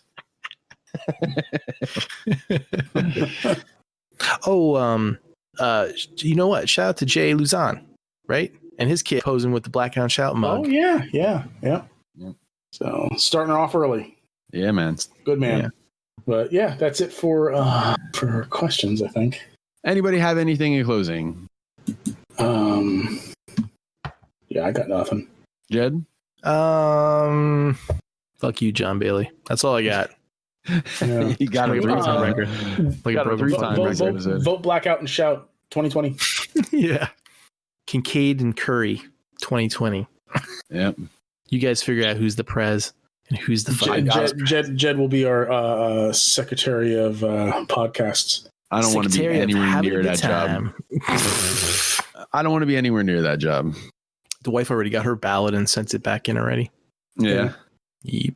Well, good for her. She I voted. Shout out to my wife for voting. Yeah, she exercised her constitutional right. Well, people. I'll tell you. Here, you want to hear something really funny, Mike? You'll enjoy it. We were getting into a conversation, and this is like a real ethical, philosophical type of thing, Levy.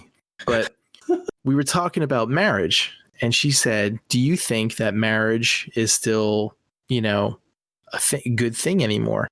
And I got into this whole real big deep thing about how I don't think it is, and how back in the days, it was probably more valid than what it was now because it was a very religious thing back then. Now it's a very legal thing. I said, if you think about it, you don't really have to, you could get away and do the exact same shit, without fucking getting married and still be fucking happy and have kids and fucking who the fuck cares, this and that, right? And she said to me, how did we fucking say? I got into the point of it being like, if it was an arranged marriage, I said, that's a different story. I said, because then and she's like, well, if you have a marriage certificate, that would make people more likely not to cheat on each other than if they didn't have it. What? Is that the funny part? Yeah, that's the funny part. I said, are you joking? I said, so you think that down at the courthouse, because there's a fucking piece of paper that says your name's on it, that someone that knows that is less likely to be fucking cheating on somebody else? I said, fuck you. It's no way. Wow. No, well, I mean, forget the paper. Like, the people got like a wedding ring on. Like, dude, I remember getting hit on way more after I got married. It was like the wedding ring. Like, I was seriously, I was telling people, like, when I was like, if I had to do it all over again, when I was having like a hard time getting laid, like back in the day, I would have just went out and bought a wedding ring, and just wore it. Well, I mean, if that's the case, how the hell is marital infidelity even a thing? Yeah, right. Yeah. Right. No, it isn't. Yeah, I just thought of this. When I said your wife was exercising her constitutional right to vote, it got me thinking about how she wouldn't have always had that right to vote if not for the suffragists back in the early 1900s, I think it was. Late 1800s, early 1900s and shit. I don't remember exactly when that amendment was ratified, but it got me thinking. You've heard of the game Red Dead Redemption 2, right? Sure. Yeah. In it, in one of the in the one city you go to, there's actually a suffragist there, and she's like on the street at a street corner, kind of yelling and talking about suffragism and women's right to vote and everything like that. And there's this one video, this guy, he goes up to her, ties her up with a rope, throws her on the back of his horse, takes her out to a train track, lays her on the track, and lets you get run over by a train. So wow. Oh wait, no, I'm sorry, that was a different thing. No, he took her out to the swamp and let her get eaten by an alligator. That's what it was. Oh, cool. He took her out to the swamp and threw her into the swamp, let her get eaten by a big giant alligator. Yeah. The things Levy finds amusing. It was pretty fucking funny. Mm-hmm. It was pretty, I mean, a lot of people threw a fucking hissy fit over it. Yeah, of course. But it's like, wow. Come on, it's a fucking video game. It's a video game. It's a little funny. If you have the maturity to be able to separate real life from a video game, it's funny. Not many people do anymore. I mean, if that were to happen if that had happened in real life, it would be atrocious. But the fact that you can do it in a video game, yeah, it's funny. Well, remember when fucking Grand Theft Auto started fucking killing hookers and taking their money and shit, you know? Dude, I was a serial killer in Grand Theft Auto 4. I would go out at night and find hookers, take them out to the park. Yeah, I would do it specifically at night. I would troll for hookers, find a hooker, take her out to like the park, freaking pay her to do her thing, right? She would get out. I would get out and stab her, kill her, and take my money back. And I would do this over and over again. I was a fucking serial killer in Grand Theft Auto 4. Levy, have you talked to anyone lately? I've talked to lots of people. Yeah. Well, I mean, like professionally. Oh. It was funny. Do you still hear the dark thoughts in your mind late at night? All the time. The games allow me to, indulge that fantasy without actually hurting anything. All right. Can I go to bed now? Yeah. All right, fellas. Enough's enough. We're out.